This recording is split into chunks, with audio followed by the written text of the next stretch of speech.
Hello everyone, welcome to our channel గురించి ముఖ్యంగా మీకు ఈరోజు కొన్ని విషయాలు చెప్పాలి. పాత కథల్లో చాలా స్టోరీస్ డిలీట్ అయిపోయినాయి. అవి మళ్ళీ తిరిగి రావు. వాటి గురించి మీరు ఎదురు చూడొద్దు. కొన్ని అనివార్య కారణాల వల్ల అవి డిలీట్ అయిపోవడం జరిగిపోయింది. ఇక న్యూ స్టోరీస్ విషయానికి వస్తే రోజు కథలతో మిమ్మల్ని అలరిస్తాం. ఆ ఛానల్లో కానీ ఈ ఛానల్లో కానీ మనకున్న 2 ఛానల్స్లో కంపల్సరీగా ఒక ఛానల్లో స్టోరీ మీ ముందుకు వస్తుంది. మీరు హ్యాపీగా స్టోరీ విని ఆనందించవచ్చు. ఇకపోతే ఇప్పుడు ఇంకా కొత్త కంటెంట్తో ఇంకా ఆసక్తికరమైనటువంటి స్టోరీస్ మీ ముందుకు వస్తాయి. ఇంకా ఛానల్ని డెవలప్ చేయాలని, ముందుకు తీసుకెళ్లాలనే మేము అనుకుంటున్నాం. మాతో పాటు మీరు మీ సహాయ సహకారాలు మాకు అందించి ఛానల్కి హై పాయింట్స్ ఇవ్వండి. ఛానల్ని ఎంకరేజ్ చేసి సపోర్ట్ చేయండి. మీ అందరి వల్లే ఛానల్ ఈరోజు ఈ పొజిషన్లో ఉంది. మీరే ఛానల్ని ఇంకా ముందుకు తీసుకెళ్ళాలి. మన రైటర్స్ మారలేదు. ఛానల్స్ ఎక్కడికి వెళ్ళిపోవు. అదే రైటర్స్ ఉన్నారు. అదే ఛానల్ కంటిన్యూ అవుతుంది. ఒక్కొక్కసారి అందరం మనుషులమే. కొన్ని సిచ్యువేషన్స్ వస్తాయి. వచ్చినప్పుడు అనుకోకుండా కొన్ని జరుగుతాయి. వాటికి రీజన్స్ అన్నీ ఎక్స్ప్లెయిన్ చేసేంత నాకు టైం ఉన్నా వినేంత టైం మీకే ఉండదు. బోర్ కొట్టేస్తుంది. ఇప్పుడు అవన్నీ చెప్పి నేను అనవసరంగా టైం వేస్ట్ చేయాలనుకోవట్లేదు. ఛానల్ విషయంలో అయితే కనుక ఛానల్ ఆగదు. అదే రైటర్స్ కంటిన్యూ అవుతారు. పాత స్టోరీస్ డిలీట్ అయిపోయినాయి. అవి మళ్ళీ తిరిగి రావు. కొత్త కథలతో మిమ్మల్ని అలరించడానికి ఛానల్ సిద్ధంగా ఉన్నాయి. మీరు కథలు విని ఆనందించండి. ఇంకా మాకు కొన్ని కొత్త ఆలోచనలు ఉన్నాయి. ఆ కొత్త ఆలోచనలతో కొన్ని ప్లానింగ్స్తో ఉన్నాం మేము కూడా. ఇంకా మీరు మిస్ అయిన స్టోరీస్కి మించిన కంటెంట్తో మీకు అసలు కొత్తగా ఏం చెయ్యాలి అనేది మేము ఆలోచిస్తున్నాం. దేనికైనా గ్రౌండ్ వర్క్ చేసుకోవటానికి అదంతా పూర్తయి మీ ముందుకు రావటానికి కొంత టైం పడుతుంది. మీరు ఆ టైం అనేది మాకు ఇవ్వాలి. మేము ఏదైనా కొత్త నిర్ణయాలు తీసుకుంటే వాటిని మేము ముందుకు తీసుకొస్తే అది మీకు తెలియాలన్నా కూడా మీరు ఛానల్ని ఫాలో అవ్వాలి. మీ సపోర్ట్, ఎంకరేజ్మెంట్ మీరు సబ్స్క్రైబర్స్గా ఇలాగే మా ఛానల్లో ఉంటేనే కదా మేము మీకోసమనే ఏం చేస్తున్నాం అనేదైనా మీకు తెలియాలంటే ప్రస్తుతానికైతే మాత్రం కథల్ని విని ఆనందించండి. మరి కథలోకి వెళ్ళిపోదామా? హై పాయింట్స్ ఇవ్వడం మర్చిపోవద్దే. అది ఒక ఊరు. ఆ ఊరిలో నారాయణరావు గారు వాళ్ళది చాలా పెద్ద కుటుంబం, బాగా కలిగిన కుటుంబం. నారాయణరావు గారు చాలా స్థితిమంతుడు. ఆయన భార్య వైదేహి భర్త అడుగుజాడల్లో నడిచే ఇల్లాలు, ఎంతో ఉత్తమురాలు. వాళ్ళ అన్యోన్య దాంపత్యానికి గుర్తుగా వాళ్ళకి 2 కొడుకులు. పెద్ద కొడుకు మోహన్, రెండో కొడుకు సురేష్. చిన్నప్పటి నుంచి నారాయణరావు గారు, వైదేహి వాళ్ళు మంచివాళ్ళు కావటంతో పిల్లల్ని మంచిగా పెంచాలనే అనుకున్నారు. తినాకొడవ ఆస్తిపాస్తులు ఆ భగవంతుడిచ్చాడు, పూర్వీకులు ఇచ్చారు. కానీ మంచి బుద్ధి అనేదే మనకి మనమే అలవరుచుకోవాలి. మనమే మన పిల్లలకి సంస్కారం నేర్పించాలి అనుకున్న వీళ్ళు కాలచక్ర ప్రవాహంలో కొడుకులిద్దరినీ చదివిద్దాం అనుకున్న పెద్ద కొడుకు మోహన్కి అస్సలు చదువు అవ్వలేదు. లాగి పీకితే 7th క్లాస్ 3 సంవత్సరాలు, 10th క్లాస్ 5-6 సంవత్సరాలు, ఇంటర్మీడియట్ అనే పాటికి దుంప తెగిపోకుంటూ వెళ్ళిపోయింది మోహన్దే. మోహన్కి సురేష్కి వయసులో గ్యాప్ ఉంది బాగానే. కానీ సురేష్ చిన్నప్పటి నుంచి చాలా బాగా చదువుకుంటాడు. ప్రతి దాంట్లో ఫస్ట్ మార్కులు తెచ్చుకుంటాడు. లక్ష్మి ఉన్న వాళ్ళ దగ్గరికి సరస్వతి రాదు అంటారు. కానీ పుట్టుకతోనే జ్ఞానం అనేది ఆ దేవుడు పోసి పంపించినప్పుడు దాన్ని ఎవరూ లాక్కోలేరని సురేష్ చదువులో, ఆటపాటల్లో అన్నిట్లో ముందంజలో వెళ్ళిపోతూ ఉండేవాడు. మోహను పెద్దవాడవటం, దానికి తోడు మోహన్కి ఇంటర్మీడియట్కే డిగ్రీ పిల్లలకు ఉండాల్సిన వయసు కన్నా చాలా ఎక్కువ వయసు ఉండటంతో సురేష్ ఇంకా చదువుకుంటున్నాడు. మోహన్ పెళ్లి వయసుకు వచ్చేసాడు. పెళ్లి చేసేస్తే మంచిదని వీళ్ళు సంబంధాలు వెతుకుదామనుకునే లోపు మోహను పక్క ఊళ్ళో ఉన్న తన స్నేహితుడి చెల్లెలైన కల్పన అనే అమ్మాయినే తను ఇష్టపడ్డానని, ఆ అమ్మాయినే నేను చేసుకుంటానని, ఆ అమ్మాయిని తప్ప ఎవరిని చేసుకోనని, పెళ్లికి ముందే ఇద్దరం తొందరపడ్డామని, చాలా ప్రేమించేసుకున్నామని, అమ్మా నాన్నల పరువు పోతే మీ ఇష్టం అన్నట్టు మాట్లాడేసరికి కొడుకు అంత తృణీకరించేంత తీసిపోయినట్టు, అంత తప్పుడు పనులు చేసేంత దిగజారిపోయినట్టు వీళ్ళకి అర్థమైందే. దాంతో ఏం మాట్లాడకుండా కల్పనతోనే మోహన్కి పెళ్లి జరిపించేశారు. పెళ్ళి అవ్వటంతోనే పెళ్ళాం మాటలకి తల ఒగ్గేశాడు మోహన్కి ఇక ఇక్కడి నుంచి వేరుపడాలి, దూరంగా వెళ్ళిపోవాలి, మీ అమ్మా నాన్నలతో మనం ఉండొద్దనే కల్పన తలగడ మంత్రాలు వేయటం. దానికి తోడు మోహన్ కూడా పెళ్ళాంతో వెళ్ళిపోవటానికి సిద్ధంగా ఉండటంతో, నా ఆస్తిబాట నాకు పంచిచ్చేయి నాన్న, నేను వెళ్ళిపోతాను, నేను ఇక్కడ ఉండాలనుకోవట్లేదు అనేసరికి, మరి తమ్ముడికి పెళ్ళైన దాకా అన్నా ఆగరా అంటే, నేను లేకపోతే తమ్ముడికి ఏమైనా పెళ్ళి ఆగిపోద్దా, అయినా నేనేం బంధుత్వాలు తెంచేసుకొని వెళ్ళిపోవట్లేదులే అని మోహన్ అంటే, ఆయన ఉన్న వ్యాపారాలు అవే చెరిసగంగా పెడదామని అంత మాట కొడుకుతో అనిపించుకున్నాక, ఏ తండ్రి అయినా 10 మందికి చెప్పుకున్నా పరువు తక్కువ. కన్నపిల్లలు వాటాలు పంచమన్న దాకా తల్లిదండ్రులు పంచలేదంటే అది విలువ కాదు కదండి, ఇచ్చేయండి అని వైదేహి కూడా అన్నాక, ఆయన పెట్టబోతే, మా ఆయనకి పెద్ద చదువు లేదు మావగారు, అత్తగారు, మీరు వ్యాపారాలు పెట్టినా మేమేం చేసుకుంటాము, ఇచ్చేదేదో మాకు పొలాలుగానే ఇచ్చేయండి, మేము అమ్ముకొని తీసుకుపోతామని కల్పన తనడిగింది మోహన్తోనూ అడిగిచ్చేసిందే. దాంతోనే ఉన్న వ్యాపారాలు అవన్నీ కూడా సురేష్కుంటాయని ఉంచేసే, ఉన్న పొలంలో మోహన్కి లెక్క కట్టే, వాటాల ప్రకారం కాకుండా లెక్కల ప్రకారమే తీసిమడే మోహన్కి ఇవ్వాల్సిన పొలం, స్థలాలు, క్యాషు, కల్పనకి ఇవ్వాల్సిన బంగారం ఇస్తే ఇంట్లో నుంచి వెళ్ళిపోయారు. ఇక ఇక్కడ సురేష్ చదువు పూర్తయిపోయింది. దానికి తోడు సురేష్ ఒక అమ్మాయిని ప్రేమించాడు. ఆ అమ్మాయి పేరు కావేరే. ఆ అమ్మాయి కూడా చదువుకుందే, చాలా సంస్కారవంతమైనటువంటి కోడలు, చాలా మంచి కుటుంబంలో పుట్టి పెరిగిన అమ్మాయే. వీళ్ళు రూపాయి కట్న కానుకలు అడగకపోయినా వాళ్లే కావేరికి మంచిగా పెట్టుకున్నారు. సురేష్కి కావేరికి పెళ్లి జరిగిపోయిందే. నారాయణరావు పెద్ద కొడుకు అడిగితే పెట్టాడు, చిన్న కొడుకు అడగకుండానే సురేష్కి ఆయన వ్యాపారాలని, ల్యాండ్లనే అప్పచెప్పేసి ఇక ప్రశాంత పడిపోయాడు నారాయణరావు. చిన్న కొడుకు బంగారాన్ని పోస్తే ఒక మనిషిగా ఎంత ఉత్తముడో, ఆ రాముడే కొడుకుగా పుడితే ఎంత గొప్పోడో అలాంటి వాడు సురేష్. అమ్మా నాన్నల్ని తన బిడ్డలంత ప్రేమగా, చాలా గౌరవంగా, విలువ అభిమానాలతో చూసుకుంటాడు సురేష్. ఇక కావేరి విషయానికి వస్తే, కోడల నిజమా అని అందరూ అనుకునేంత, కూతురేమో అనుకున్నాంగా అనేంత మంచిగా ఉంటుంది. చాలా చాలా మంచిదనేది చాలా చిన్న విషయం. అత్తామామల్ని ప్రతి విషయంలో పక్కనే ఉండి చూసుకోవటం, ట్యాబ్లెట్లు వేయటం, హాస్పిటల్ తీసుకెళ్ళటం, వాళ్ళ గురించి పట్టించుకోవటం, వాళ్ళకి బట్టలు కొనటం, వాళ్ళకి టైం టు టైం అన్నీ అందించుకురావటం, ఇల్లు ఇంటి బాధ్యతలన్నీ చూసుకోవటం, ఒకవైపున భర్తతో పాటు ఆ వ్యాపారాలన్నీ చూసుకుంటూ ఆఫీస్కి వెళ్ళటం. ఆ వ్యాపారాలన్నీ సురేష్ కావేరి ఇద్దరి తెలివితేటల్ని పెట్టుబడిగా పెట్టారు. వాళ్ళ రక్తాన్ని చెమటగా మార్చి ధారపోశారు. దాంతో ఇంతింతై ఒటుడింతై అన్నట్టు సురేష్ బీభత్సంగా సంపాదించేయటం మొదలుపెట్టాడు. కొంతమంది చేయి పెడితే బీడు నేలకంలో కూడా బంగారం పండుద్ది అన్నట్టు సురేష్ ఏమంట అనుకున్నాడో కానీ, ఆ వ్యాపారాలు 1 2గా, 2 4గా, 4 8గా అలా పెరుక్కుంటూ ఒక పెద్ద బిజినెస్గా రూపాంతరం చెందినవి అవే. ఆ తర్వాత వాటి మీద కోట్ల రాబడి రావటం మొదలైందే.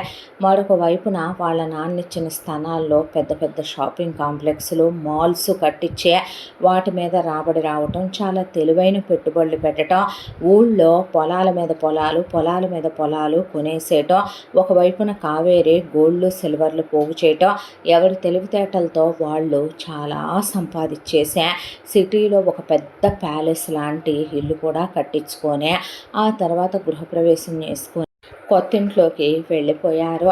ఇక్కడ వీళ్ళ కుటుంబం జీవితం ఇలా ఆనందంగా ఉండి, నారాయణరావు ఇచ్చే సలహాలు, ఆయన కూడా ఎక్కడెక్కడ పెట్టుబడులు పెడితే మంచిది, వ్యాపారం ఎలా సాగించాలి, కొడుకు సలహాలు ఇస్తూ, వైదేహి ఇల్లంతా చూసుకుంటూ, పనివాళ్ళ మీద పెత్తనాలు బాధ్యతలు చేస్తూ, మెడ తిరగకుండా నగలేసుకొని ఇంట్లో పూజలు, హోమాలు, యజ్ఞాలు, యాగాలు, మంచి చెడు దాన ధర్మాలు ఆవిడ పెత్తనం కిందనే ఇల్లంతా నడిపిస్తూ, ఎక్కడ వీళ్ళు సంతోషంగా ఉంటే అటువైపు వాటా పంచి తీసుకెళ్ళిపోయిన మోహను కల్పన మాటలు విని అడ్డమైన వాటిల్లో చేతులు పెట్టి ఉన్న ఆస్తి మొత్తం కడగదీసేస్తూ చివరికి ఉండే ఇల్లు కూడా లేకుండా అమ్ముకునే స్థితికి వచ్చి కల్పనకి కడుపు వచ్చి ఒక కొడుకు పుట్టాడు. కొడుకు పేరు రాజేష్ అని పెట్టుకున్నారు. ఆ తర్వాత ఈ కల్పనకి పిల్లలు పుట్టరు అని డాక్టర్లు చెప్పేశారు. ఇటువైపున మోహన్ ఏ పని పాట చేయడు, కూర్చోటం, తినటం, డబ్బులు అడగదీసేయటం, కల్పనకు మొగుడు పడకటింటి కాపురం చేయాలి. అనవసరమైన దర్పాలు దర్జాలు పుట్టింటి వాళ్ళకి దోచిపెట్టడాలు చివరాఖరికి వచ్చేపాటికి చేతిలో రూపాయి లేకుండా పోయే. చెప్పాలంటే ఊళ్ళో అప్పులు చేసుకుని తిని బతకటం మొదలుపెట్టారు మొగుడు పెళ్ళాం. ఈలోగా ఇటువైపున కావేరి గర్భవతి అయింది. పెళ్ళైన 5 సంవత్సరాలకే కావేరికి ఒక పాప పుట్టింది. పాప పేరు బిందు అని పెట్టుకున్నారు. ఇక చాలు, మగపిల్లాడైనా ఆడపిల్లైనా ఒక్కళ్ళుంటే వాళ్ళని ఉత్తములుగా పెంచితే చాలని సురేష్ కావేరికి ఆపరేషన్ చేయించేశాడు. పాపని గారాల పట్టిగా పెంచుకొని వెండి ఉయ్యాలల్లో ఊపుతో పట్టు పరుపుల మీద పెంచుతూ బంగారు గిన్నెల్లో బో పెడుతూ పిల్లని ఒక యువరాణిలాగా పెంచుకొచ్చుకుంటూ రేపొద్దున ఉన్నదంతా దీనికి యువరాజు వస్తాడు చేసుకునేవాడు, అలాంటి వాడికి ఇచ్చి చెయ్యాలి, దీని కాలు కందకుండా చూసుకునేవాడికి ఇవ్వాలని ముడిసిపోయేవాళ్ళు సురేష్ కావేరే. నానమ్మ తాతయ్యల ప్రేమ, అమ్మా నాన్నల అనురాగంలో బిందు ఎంతో మంచిగా పెరుగుతూ వచ్చేస్తే అటువైపున అమ్మా నాన్నల స్వార్థ బుద్ధి, ద్రోహ బుద్ధి, నీచ బుద్ధిలో రాజేషు వాళ్ళకి తగినట్టే దుబారాలు వాటన్నిటిలో పెరగటం మొదలుపెట్టాడు.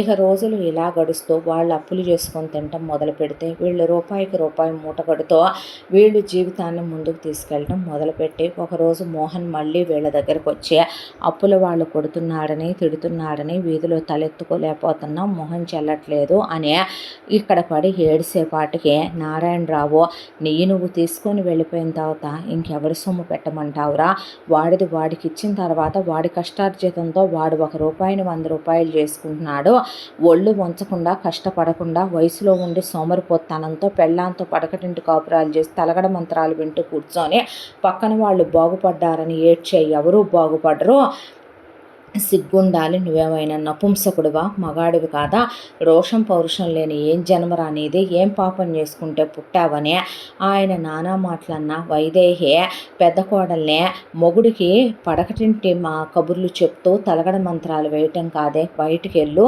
4 రూపాయలు సంపాదించు, చివరికి 4 ఏళ్లలో పాసిపని చేసుకుని కూడా అభిమానంగా బ్రతికే వాళ్ళు ఉన్నారు, ఏం బతుకులవి, పిల్లల్ని కనంగానే సరే ఒక పద్ధతి వైనం ఉండొద్దా, మగాడిని 24 గంటలు పడకటింట్లో ఉంచుకుంటుందా ఆడదెక్కడైనా, మగాడన్నా బయటికి వెళ్ళాలి, 4 రూపాయలు సంపాదించాలి, పెళ్ళాన్ని పోషించాలి, పిల్లలకి 2 రూపాయలు వెనకేయాలి, దేశం మీద నువ్వు ఒక్కదానివే చేస్తున్నావా కాపురాలనే అడిగేసరికి అంతా దాంట్లో మోహను కల్పనను చూసి సురేష్కి కావేరికి బాధ అనిపించింది. దాంతో సురేష్ ఎంత ఉంటాయి అన్నయ్య అప్పులంటే, ఒక 50 లక్షల పై మాటనే అప్పులున్నాయి వీళ్ళకి, ఉన్న అప్పులు మొత్తం వద్దని నారాయణరావు వైదేహి అంటున్నా సురేష్ తీర్చే ఇంకొక 50 ఎదురిచ్చి ఇక మీదట మళ్ళీ వచ్చి అడిగితే నేను ఇవ్వనని, ఈ డబ్బులతో అలా తెంపపోసి వదిలింటే బాలేదని, ఒక 10 లక్షల్లో బంగారం చేయించుకొని ఒక 10 లక్షల్లో ఇల్లు కట్టుకోండి, ఆ తర్వాత ఒక 20 లక్షలు పెట్టి ఏదైనా సూపర్ మార్కెట్ కానీ నువ్వు చేయగలిగిన వ్యాపారం కానీ పెట్టుకో, ఒక 10 లక్షలు పిల్లాడి ఫ్యూచర్ కానీ ఫిక్స్డ్ చేసుకోండి అన్నయ్య, ఇక మళ్ళీ రావద్దు, నన్ను అడగొద్దని అమ్మా నాన్నలు వద్దంటున్నా కూడా సురేష్ ఇచ్చి పంపించాడు. కానీ మోహన్ వాళ్ళు మాడేదేమైనా ఉందా, అప్పులు తీరిపోయినాయి, తమ్ముడిచ్చిన డబ్బులున్నాయి, మళ్ళీ దిగతింటూ కూర్చున్నారు, దానికి తోడు ఈ అయిపోతే కొత్త అప్పులు చేయొచ్చుగా, పాత అప్పులోళ్ళు తీర్చాం కాబట్టి మళ్ళీ కొత్త అప్పులు ఇస్తారుగా అని చెప్పి వీళ్ళ బ్రతుకులు ఇలా సాగుతూ ఇలా కాలం గడిచిపోయే. బిందుకి 10వ పుట్టినరోజు అయిపోయిందే. ఒక రోజున నారాయణరావు సురేష్ కావేరే బయట ఒక ల్యాండ్ ఉంది చూసొద్దామని చెప్పి వెళ్ళి వస్తున్న వాళ్ళు పెద్ద యాక్సిడెంట్లో అక్కడికక్కడే కన్నుమూసి చనిపోయారు. వైదేహి కుప్ప కూలిపోయింది. పిల్లని పెట్టుకొని నవ్వుతూ వెళ్ళొస్తామని చెప్పిన ముసలాయన కొడుకు కోడలు ఒకేసారి పోవటం తీసుకోలేని దిగ్భ్రాంతి గురయ్యే, మాట పలుకు లేకుండా పిల్లని పెట్టుకొని శవాల ముందు కూర్చుండిపోతే అప్పటికే వీళ్ళిచ్చిన డబ్బులన్నీ కడగ తినేసే అప్పుల్లో మునిగిపోతూ ఉన్న మోహన్ కల్పన కొడుకు రాజేష్ని తీసుకొని ఇక్కడ వెలిశారు. వెలిసి మేము చూసుకుంటాంలే మా వాళ్ళ బాధ్యతలనే అంత్యక్రియలు దశదిన కర్మకాండలు అయిపోయిన తర్వాత మెల్లిగా ఇంట్లో పాగా వేశారు. ఇంట్లో పాగా వేసి ముసలావిడ పెద్ద ఆవిడ, పైగా చదువుకున్న ఆవిడేమీ కాదు కాబట్టి ఇంటి పెత్తనం మొత్తం కల్పన చేతిలోకి తీసేసుకుంది. తీసుకొని అత్తగారు వైదేహినే ఆవిడ మెడలో నగలన్నీ లాగేసుకొని చేతులకున్నాయన్నీ లాగేసుకొని ఆవిడని ఇంట్లో పనులు చేయిస్తూ, ఏ పని వాళ్ళే చేయాలా, ఇంట్లో నువ్వు వంట చేయలేదు చేయలేవా ఏంటే, ఇంట్లో నువ్వు మిగతా పనులు చూసుకోవా ఏంటే, ఇద్దరు పనులు తగ్గినట్టేలే చూసుకో అని చెప్పి ఆవిడకి అవన్నీ అప్పచెప్పి చిన్న పిల్లని కూడా చూసుకోకుండా బిందువుని బాధ పాడేసి బిందు చేత ఇంట్లో వెట్టి చాకిళ్ళు చేయించి బాత్రూములు కడిగించడం, అంట్లు దోమించడం, బట్టలు ఉతికించడం. అది అలాంటి పనులు ఎప్పుడూ చెయ్యలేదే, దానికి అలవాటు లేదే, పోనీ నేనన్నా చేస్తానే అని ఆవిడంటే, నిన్ను చెయ్యొద్దని నేనెప్పుడు అన్నాను, అలాగని ఇదేమన్నా మహారాణా, ఇదేమన్నా ఆకాశం నుంచి దిగొచ్చిందా, దీని అమ్మా బాబులో 4 రూపాయలు సంపాదించారని ఆ రోజున భూమి మీద ఆగని మాటలు ఎన్ని మాటలు మాట్లాడారో, అందుకే పిదపకాలం పిదప సావు వచ్చి కుక్క సావు చచ్చారు నీ మొగుడును దీనమ్మా బాబులు అని చెప్పి ఆ పిల్లని కొట్టడం, తిట్టడం, ఒళ్ళంతా భయంకరంగా వాతలు పెట్టడం, ఆ పిల్లకి కత్తులతో గాయాలు చేసి వాటి మీద కారాలు కూరే, పోయిన వాళ్ళ అమ్మా నాన్న ఒక్క మాట అనకపోయినా వాళ్ళ మీద కక్ష కట్టి పగ పెంచేసుకొని సంపాదించి మాకు దోచిపెట్టలేదని ఒక్కరోజు మమ్మల్ని రమ్మనమని దీనమ్మ నాకేమన్నా ఒక 100 కాసులు నగలిచ్చిందా, దీని బాబు ఏమైనా మా ఆయన్ని రమ్మనమని రా అన్నయ్య ఉండు కానీ ఇంట్లోనే నేను చూసుకుంటాలే నీ కుటుంబాన్ని అన్నాడా అనే లేని పగని కక్షని పెట్టుకొని ఆ పిల్లని సాధించేయటం మొదలుపెట్టి పిల్లని స్కూలుకు పంపించను, చదివించను, ఇంట్లోనే ఉంచుతానని కల్పన అనేసరికి నువ్వు నాశనమై ఊడ్చుకొని పోతావే, దాని ఉసురు ముయ్యబాకు, తల్లి తండ్రి లేని పిల్ల, ఒరే పాపిష్టి వెధవా అనే పాటికి నోరు ముయ్యని అప్పటిదాకా ఓ గ్రేడ్ స్కూల్లో చదువుకున్న పిల్లని గవర్నమెంట్ స్కూల్లో పడేయమన్నారు. గవర్నమెంట్ స్కూల్లో పడేయమంటే బామ్మ ఆ వయసులో అన్నీ ఉండి కూడా ఎవరూ లేనట్టు ఏమీ లేనట్టు ఆవిడ పెన్షన్ రాయించుకుంది. ఆ పెన్షన్ డబ్బులు పెట్టి పిల్లని ఓ చిన్న కాన్వెంట్లో వేసి చదివించడం మొదలుపెట్టింది. ఆ పిల్లని కొట్టే దెబ్బలు, పెట్టే వాతలు, ఒళ్ళంతా చేసే గాయాలు, కత్తులతో పోయటం, ఆ పిల్లని ఏది తీసుకుంటే అది పెట్టి విసిరేయటం, చేతులు ఇరిగిపోవటం, వేళ్ళు ఇరిగిపోవటం చూడలేక రోజు ఏడ్చేది వైదేహి. మెడ తిరగకుండా నగలేసుకొని పట్టు చీరలు కట్టుకున్న ఆమె ఈరోజు చినిగిపోయిన చింకు చీరలు ముళ్ళేసుకొని కట్టుకోవటం, తలకి రంగు లేకుండా తలంతా తెల్లగా అయిపోయి చాకిరీ చేసి కోళ్ళ ఆవిడని ముట్టికాయలేయటం, బుగ్గలు బుగ్గలు గిచ్చి పెట్టడం, ఆవిడ మీద చేయి చేసుకోవటం. ఒరే మందులు కావాలిరా మోహన్ నాకు అని వైదేహి అడిగితే, నీ అమ్మని వెళ్ళి గవర్నమెంట్ హాస్పిటల్లో తెచ్చుకోమను, ఏం పోదులే నీ అమ్మ అని చెప్పటం.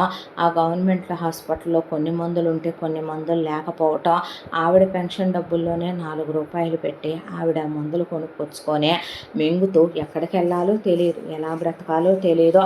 ఒకవైపున చిన్న కొడుకు వ్యాపారాల్ని, చిన్న కొడుకు ఆస్తుల్ని అన్నిటినీ పెద్ద కొడుకు కమ్మేసి పెద్ద కొడుకు చూసుకోవటం మొదలుపెట్టి వాటి మీద రాబడిలో పడి తినటం మొదలుపెట్టారు. రాజేష్ ఏ రోజు నాయనమ్మని కానీ, రాజేష్ ఎప్పుడు ఆ పిల్ల చిన్నదే చెల్లెలని కానీ దయాదాక్షిణ్యాలు వహించి పట్టించుకునేవాడు కాదు.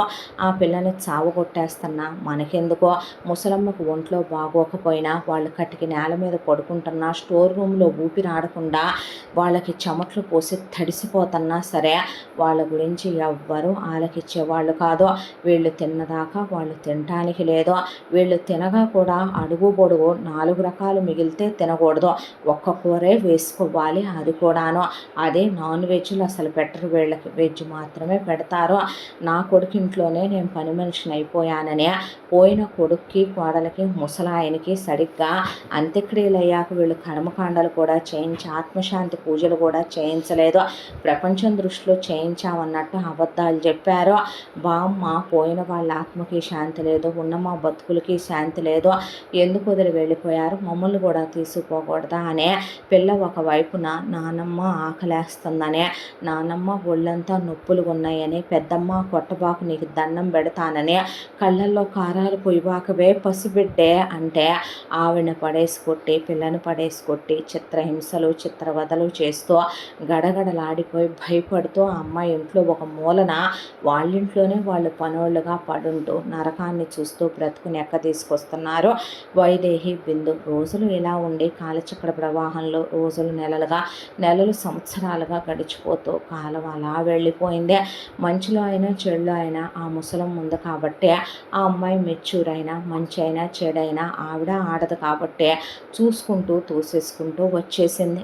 ఎంత కాలంలో కల్పన ఒకప్పుడు పక్కా పల్లెటూరులో రోడ్లెమ్మటి బకెట్ ఒకటి తీసుకొని రోడ్ల మీద గేదెలేసిన పేడంతా పోగు చేసుకొని ఎత్తుకెళ్ళి రైస్ మిల్లుల దగ్గర వరి పొట్టు దొంగతనంగా దొంగిలించుకొచ్చి దాంట్లో దొర్లిచ్చి పేడనే పిడకలు చేసి కొట్టి 100 పిడకలు ఇంత అని అమ్ముకున్న ఫ్యామిలీలో పుట్టిన అది ఈ రోజున లెదర్ బలిసిపోయి అసలు స్లీవ్లెస్ బ్లౌజులు, బికినీ లైన్ మీదకి చీరలు, ఒళ్ళంతా కనపడేలా netted saris, work saris, high heels చెప్పులు, మేకప్లు, బ్యూటీ పార్లర్లు, మెయింటెనెన్స్లు, ఆర్టిఫిషియల్ నెయిల్స్ పెట్టించుకోవటం, నగలు వేసినవి వేయకుండా టిక్కుమంటూ ఎక్కిన కారు దిగిన కారు అనే తేడా లేకుండా ఏసీల్లో పులుకుతో ఇక ఎప్పుడు చూసినా బయటికి వెళ్ళి ఫ్రెండ్స్ అని మహిళా మండళ్ళని ఓ రేంజ్లో పెద్ద పెద్ద వాళ్ళ ఫ్రెండ్షిప్లు చేయటం, పార్టీలు ఇవ్వటం, కిట్టీలు అంటాం, వాళ్ళ ఇళ్ళకి తీసుకురావటం, వాళ్ళ ముందు అత్తను పనిచేసేదని చెప్పటం, ఈ పిల్లని పనమ్మాయి అని చెప్పటం, ఎప్పుడు చూసినా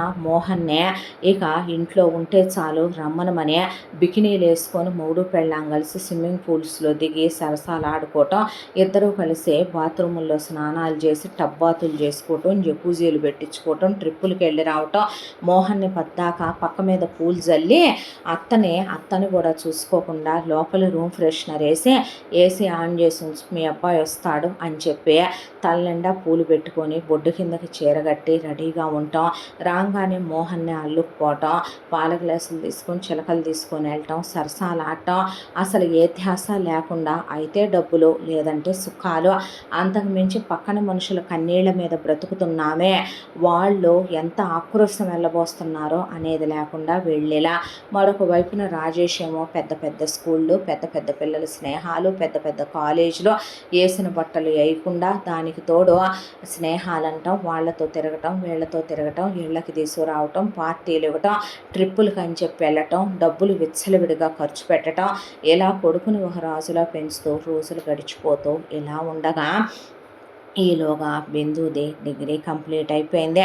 రాజేష్ చదువుకోవటానికని కాలేజీకి వెళ్ళి బీటెక్ ఎంటెక్ కంప్లీట్ చేసుకున్నాడు. కంప్లీట్ చేసుకున్న తర్వాత ఒక రోజున రాజేష్ ఇంటికి వచ్చి కూర్చున్నాడు. వాళ్ళ అమ్మ నాన్నలతో నేను నా కాలేజీలో ఒక అమ్మాయిని ఇష్టపడ్డాను, తన పేరు ప్రియ, తన్నే పెళ్లి చేసుకుందాం అనుకుంటున్నాను, ఈ 6 ఏళ్ళుగా నేను తనతో చాలా క్లోజ్గా ఉన్నాను, మేమిద్దరం ఫిజికల్గా కూడా క్లోజ్ అయ్యాము, తను నాకు కావాలి, తన తప్ప నేను ఎవరిని చేసుకోను అని చెప్పి వాళ్ళ అమ్మ నాన్నలకి చెప్పాడు. ప్రియా వాళ్ళ ఫ్యామిలీ ఏంటి, వాళ్ళ డీటెయిల్స్ ఏంటి అని చెప్పి ఇటువైపున మోహన్ కల్పన కనుక్కున్నాక సరే కొడుకు ఇష్టాన్ని కాదనేదే ఉంది, కొడుకు కొండ మీద కోతిని చూపించి కావాలన్నా వద్దనే అమ్మా నాన్నలు కాదు వీళ్ళు, అసలే ఒక్కగానొక్క వారసుడు అయ్యా ఈ ఉన్నదానికి అంతటికీ నువ్వు అని చెప్పి కొడుకుని అలాగే చేసుకుందో వాళ్ళే ప్రియని అని చెప్పి అంతా దాంట్లో కూడాను సంబంధానికి ఓకే అనుకున్నారు. ప్రియా వాళ్ళ నాన్న అమ్మ వచ్చారు వీళ్ళింట్లో మాట్లాడటానికి. వచ్చేసరికి ఆ రోజున మాత్రం వాళ్ళెవరు ఏంటని అడుగుతారు కాబట్టి వైదేహి మొహాన ఒక చీర పడేసి గిల్టు నగలు పడేసే, బిందు మొహాన ఒక డ్రెస్సు పడేసే గిల్టు నగలు పడేసింది కల్పన. దాంతో వీళ్ళు కూడా బట్టలు కట్టుకొని అలా కూర్చునేపాటికి వచ్చిన రమా కుమార్ వాళ్ళు మా అమ్మాయి మీ అబ్బాయి ఇష్టపడ్డారంట ఒకళ్ళనొకళ్ళు, మేమేమి ప్రేమ వివాహాలకి విరుద్ధం కాదు, కాకపోతే మాదొక షరతు అనేపాటికి ఏంటా షరతు అనే ఇటు కల్పన మోహన్ అడిగారు. అటు రమణి కుమార్ని. ప్రియా వాళ్ళ అమ్మ పేరు రమ, నాన్న పేరు కుమార్. దాంతో అడిగితే వాళ్ళు మాకు ఒక అబ్బాయి కూడా ఉన్నాడు, మా అబ్బాయి పేరు మధు, మా అబ్బాయి ఆల్రెడీ ఒక అమ్మాయిని ప్రేమించి బ్రేకప్ ఫేజ్లో ఉన్నాడు, మా అబ్బాయికి మేము పెళ్లి సంబంధాలు చూస్తున్నాం, కాస్త బ్రేకప్ ఫేజ్లో మా అబ్బాయి కొంచెం లైట్గా కొంచెం డ్రింకింగ్కి అలవాటయ్యాడు, కాబట్టి మా అబ్బాయికి మేము పెళ్లి చేద్దాం అనుకుంటున్నాము, మీ ఇంట్లో ఎటు ఈ అమ్మాయి బిందు మీకు కూతురు వరుసే అవుద్దంట కదా, మీ మరిదిగాడి కూతురేనంట కదా, మా ప్రియ చెప్పింది, మీ రాజేష్ చెప్పాడు మాకు, కాబట్టి మీ బిందుని మా మధుకిచ్చి పెళ్లి చేస్తే అప్పుడు మీ అబ్బాయికి మా అమ్మాయినిచ్చి చేస్తాము, లేదంటే మీ ఇష్టం, మరి మా అమ్మాయిని వదిలి ఉండలేకపోతున్నాడని మీరే అంటున్నారుగా అనేసరికి మోహన్ కల్పన అలా ఉండి మాకేం అభ్యంతరం లేదో అలాగే ఇచ్చి చేస్తామనేసరికి బామ్మ అలా ఎలా ఇచ్చి చేస్తాం, మంచి చెడు లేకుండా అబ్బాయికి ఎవరో వేరే అమ్మాయిని ఇష్టపడ్డాడు, ఆ అమ్మాయి మనసులో ఉంది, ఆ అమ్మాయిని మర్చిపోలేకే వ్యసనాలకు అలవాటు పడ్డాడని వాళ్ళు చెప్తున్నప్పుడు అట్టెట్ట పిల్లనిచ్చి చేస్తాము, చిన్నప్పటి నుంచి దాని బతుకులో ఎటు సుఖం సంతోషం లేదు, ఓ మంచి సంబంధం అయినా చూసి చేస్తే రేపొద్దున అత్తారింటికి వెళ్తే దాని బతుక ఆనందంగా బతుకుద్దని నేను అనుకుంటున్నాను, నాకు ఇష్టం లేదని చెప్పి వైదేహి అనేసరికి, అయ్యో ఎక్కడా మరి నీ మనవరాలికే బ్రిటిషు రాజకుమారుడు లేదంటే కనుక డైరెక్ట్గా అమెరికా సెనేటర్ కొడుకో అబ్రాడ్ నుంచి సంబంధాల వాళ్ళు డైరెక్ట్గా నడుచుకుంటూ వచ్చేస్తారు నీ మనవరాల కోసం, వచ్చి నీ మనవరాలు వరమాలు తీసుకొని ఉంటే స్వయంవరంలో మేం కావాలా మా క్వాలిటీస్ ఇయ్యి, మా క్వాలిటీస్ ఇయ్యి, చాలా మాకు ఇన్ని లక్షల కోట్లు ఉన్నాయి, మాకు ఇన్ని వేల కోట్లు ఉన్నాయని చెప్తాడు. మింగ మెతుకులేదు మీసాలకు సంపెంగనూనని మీ బతుకులకి వాళ్ళ అబ్బాయి చేసుకుంటానంటమే పెద్ద ఇది, మళ్ళీ ఇంకా గొప్ప సంబంధాలు కూడా ఎగస్ట్రాల్ చేశారంటే ప్రాణాలతో కూడా ఉండరు, మూసుకొని కూర్చోండి, నా కొడుకు అమ్మాయిని తప్ప ఎవరిని చేసుకోని అంటున్నాడు, దీన్ని చేసుకుంటేనేమైంది వాళ్ళ అబ్బాయికి, ఇప్పుడు వాళ్ళ అమ్మాయి నా ఇంటి కోడలు అవుద్ది కదా అని నోరు మూయించేశారు వీళ్ళనే. నోరు మూయించేసేపాటికి వైదేహి ఆవురుమని ఏడ్చింది దేవుడి దగ్గర కూర్చొనే, నేనేం పాపం చేసుకున్నాను, నా మొగుడిని మింగేశావు, నా కొడుకు కోడల్ని మింగేశావు, పిల్ల కోసం అని చెప్పి బ్రతుకు ఎక్క తీసుకొచ్చుకుంటూ బతుకుతూ పడిపంచల్లో పడుంటున్నాను, డిగ్రీ వరకు చెప్పించుకున్నాను, ఏ 50,000 1,00,000 జీతగాడు వచ్చిన చాలు, దాన్ని కొట్టకుండా తిట్టకుండా ప్రేమగా చూసుకునే అమ్మా నాన్నలు లాంటి అత్తమావులు ఉన్న ఇంట్లోకి ఇవ్వాలనుకున్నాను, అసలు ఆ రమణి కుమార్ని చూస్తేనే చాలా విసురు మనుషుల్లాగా ఉన్నారు, చాలా తేడాగా కనపడుతున్నారు, ఆ పిల్ల ప్రియ చాలా మనుషుల్ని క్రూయల్గా చూస్తూ కనపడుతుంది, నాకు అసలు వాళ్ళ ఫ్యామిలీయే నచ్చలేదు, అలాంటి ఫ్యామిలీలోకి ఇలాంటి అమాయకురాల్ని పంపిస్తే దీన్ని బతకనిస్తారా, అసలు ఇప్పుడు దాకా ఇది పడ్డ కష్టాలు సాలేదా అయ్యా నీకు, ఇంకా ఏం చేద్దాం అనుకుంటున్నావు అని చెప్పి మా అమ్మ ఏడ్చేసరికి, ఈ పిల్ల ఊరుకో బామ్మ ఏడవబాకంటే, ఏడవకి ఇంకేం మిగిలిందంటావు నా బతుక్కే, మనమా ఇక్కడి నుంచి బయటకు వెళ్ళటానికి ఉండదు, నన్ను అడ్డం పెట్టి అడ్డం పెట్టి నన్ను ఈ ఇంట్లో పనోళ్ళని చేసేసారు, ఈ బతుక్కి ఏం బతుకో ఉన్నా పోయినా సుఖం లేని బతుకని చెప్పి వీళ్ళు అనుకుంటూ ఉండగా వీళ్ళని బెదిరించి భయపెట్టి చంపుతామని ఇంట్లోంచి పారిపోదాం అనుకుంటున్నారా అని, ఎక్కడికైనా వెళ్ళిపోతే మాకు దొరకరు అనుకుంటున్నారా మీరు, వెతికి తీసుకొచ్చి పైకి పంపుతాము, ఆల్రెడీ ఓసారి మనవరాలు డిగ్రీ అయిపోగానే పారిపోదామని ప్లాన్ వేస్తే గుర్తుందా అప్పుడు ఎలా కొట్టామో అని గదిలో పడేసి వీళ్ళిద్దరినీ కొట్టి 3 రోజులు అన్నం నీళ్ళు లేకుండా ఉంచారు, అప్పుడు మళ్ళీ ఆ రోజులు రిపీట్ చేయొద్దని వార్నింగ్ ఇచ్చారు పెద్ద కొడుకు పెద్ద కోడలు మనవడు, దాంతో ముసల్దాన్ని వయసులో ఆ అమ్మాయి పారిపోయి పరిగెత్తగలదో, ఆవిడెక్కడో చోట దొరికిందంటే ఆవిడని గట్టిగా 4 దెబ్బలు కొడితే ప్రాణం పోతే వీళ్ళు ఎంతకైనా తగినోళ్ళేనని అసలే బిందు పిరికిది భయస్త్రాలు అమాయకురాలు, దాంతోనే వీళ్ళ మాటలకు వాళ్ళు రొంగిపోక తప్పలేదు, ఇక ఒకవైపున పెళ్లి ఏర్పాట్లు అంగరంగ వైభవంగా ఈ ఎంగేజ్మెంట్ వేడుకలనే అయ్యని ఇయని మొదలు పెడితే, మాకేం ఎంగేజ్మెంట్ వద్దులే, మీ అమ్మాయితో మా అబ్బాయికి డైరెక్ట్గా పెళ్ళే అనేసారు వాళ్ళు, ఆ ఎంగేజ్మెంట్కి అసలు వాళ్ళ అబ్బాయి మధు రాలేదు, ఆ తర్వాత ఎంగేజ్మెంట్ అయిపోయి పెళ్ళి ఏర్పాట్లు, ప్రియకి వేసిన నగలు వేయకుండా కట్టిన చీరలు కట్టకుండా నగలు కొనటం బట్టలు కొనటం అంగరంగ వైభవంగా వీళ్ళ హడావిడిలో వీళ్ళు మునిగిపోయి ఉన్నారు, వీళ్ళ ఆనందాల్లో వీళ్ళు మునిగిపోయి ఉన్నారు, మెహందీలని సంగీతులని హల్దీలని వేడుకలు చేసుకోవటం మొదలుపెట్టారు, బామ్మ పోయిన కొడుకు వాళ్ళు ముసలాయన చిన్న ఫోటోలు ఉంటే లోపల ఆల్బంలో అవి పెట్టుకొని కన్నీరు మున్నీరుగా ఆవిడ పిల్ల ఏడుస్తూనే ఉన్నారు, పెళ్లి రోజు రానే వచ్చింది, ఆ పెళ్లిలో ముందే బిందుకి మధుకి పెళ్లి చేయాలి, దాంతోనే బిందుని పెళ్లి కూతురు చేసే పిచ్చి నగలేసి ఏదో ఒక పిచ్చి చీర ఫ్యాన్సీ చీర కట్టి తీసుకొచ్చి కోలేసి మధు తాగిన మత్తులో ఉన్నాడు, తూలిపోతున్నాడు, లేరా అని మనుషులతో పట్టుకొని తీసుకొచ్చే పంతులుగాడు మంత్రాలు చదువుతో తాళి చేతికిస్తే కట్టు కట్టు అనేసరికి ఆ అబ్బాయిని 2 ముళ్ళే వేసావు, ఇంకో ముడేయాలని చెప్పి నల్లబూసలేయించి నొసట్లో కుంకుమ ఎటు పెడుతున్నాడో తెలియకుండా పెట్టించి పెళ్లి తంతు పూర్తి చేయించి మధుని తీసుకెళ్ళి ఒక గదిలో పడేశారు. బిందు జీవితం మీద ఆశలు వదిలేసుకుందే. ఆ అబ్బాయి ఆ తాగిన మత్తులో ఉండటం, అసలు తాళి ఎవరికి కడుతున్నానో కూడా తెలియకుండా కట్టడం. జీవితంలో ప్రతి ఆడపిల్లకి కొన్ని కలలుంటాయి, కొన్ని ఆశలుంటాయి. అమ్మా నాన్నలు మంచి వాళ్ళు కాకపోయినా, తోడబుట్టిన వాళ్ళు సరైన వాళ్ళు కాకపోయినా, తమ చుట్టూ ఉన్న ప్రపంచం ఎలాంటిదైనా సరే తన సర్వస్వం భర్తే, తన జీవితం మొగుడే. అలాంటి మొగుడు తనకు అన్నీ అయి ఉంటే ఈ ప్రపంచాన్నే ఎదిరించవచ్చు, ఏదైనా సాధించవచ్చు, ఎంత ముందుకైనా వెళ్ళొచ్చు అనే ఒక ఆశ ఉంటుంది. కానీ ఈ రోజున ఆ అబ్బాయి పరిస్థితి చూసిన బిందువులో అదే చల్లారిపోయింది. ఆ అమ్మాయి ఒకటే అనుకుంది, ఇక నా జీవితం మారదు, నా బ్రతుకు ఏ రోజైతే నా తల్లిదండ్రులు పోయారో ఆ రోజునే నేను పోయాను, ఏదో శారీరకంగా బ్రతుకుందంతే ఈ కట్టె, ఇంకా ఏం ఆశ మిగిలింది జీవితంలో అని బామ్మ ఈ అబ్బాయి వైపు అలా చూస్తూ ఆవిడ కళ్ళల్లో నీళ్ళాగలేదు. చూడటానికి మధు బాగున్నాడో బాగోలేదో, అసలు ఇంత పెరిగిపోయిన గుబురు గడ్డంలో మనిషి సన్నగా ఉండి ఇంత పెరిగిపోయిన జుట్లో అసలు వీళ్ళకి అబ్బాయి మొహం కూడా అర్థం కాలేదు. హైట్ మాత్రం ఇంత ఎత్తునున్నాడు, కానీ సన్నగా ఉన్నాడు మనిషి. దాంతో బామ్మ రేపొద్దున ఇంకేం చూసుకుంటాడా తాగిన మత్తులో పడిపోయి పిల్లనే, ఇక దాని బ్రతుకులో బ్రతికే లేకుండా అయిపోయిందే. నా కొడుకు కాళ్ళు పోయారు, నా మొగుడు పోయాడు, నేనుండి కూడా లేనట్టే అయిపోయింది దాని జీవితంలో అని ఆవిడ ఏడుస్తూనే కూర్చుండిపోయింది. ఆ తర్వాత వీళ్ళు మాత్రం గ్రాండ్గా రాజేష్కి ప్రియకి పెళ్లి జరిపించుకున్నారు.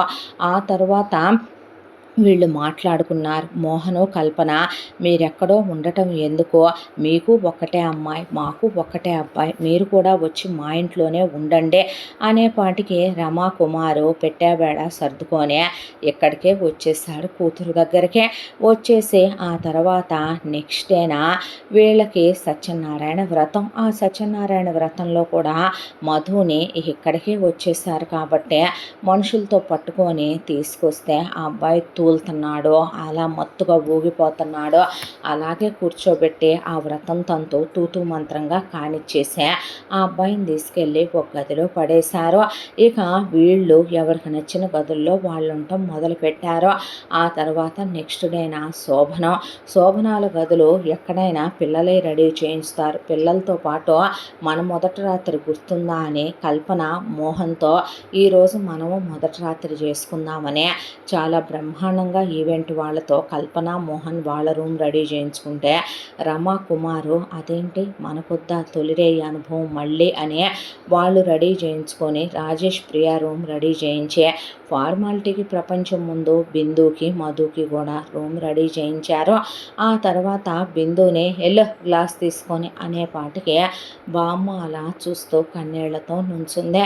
ఏడవద్దు బామ్మ, నా బతుకింతే, నా రాతింతే, అది మారదు, దేవుడు అలా రాసేసాడే, నా బతుకుని ఏం చేద్దాం అని ఆ పిల్ల కన్నీళ్లతో గదిలోకి వెళ్ళిందే.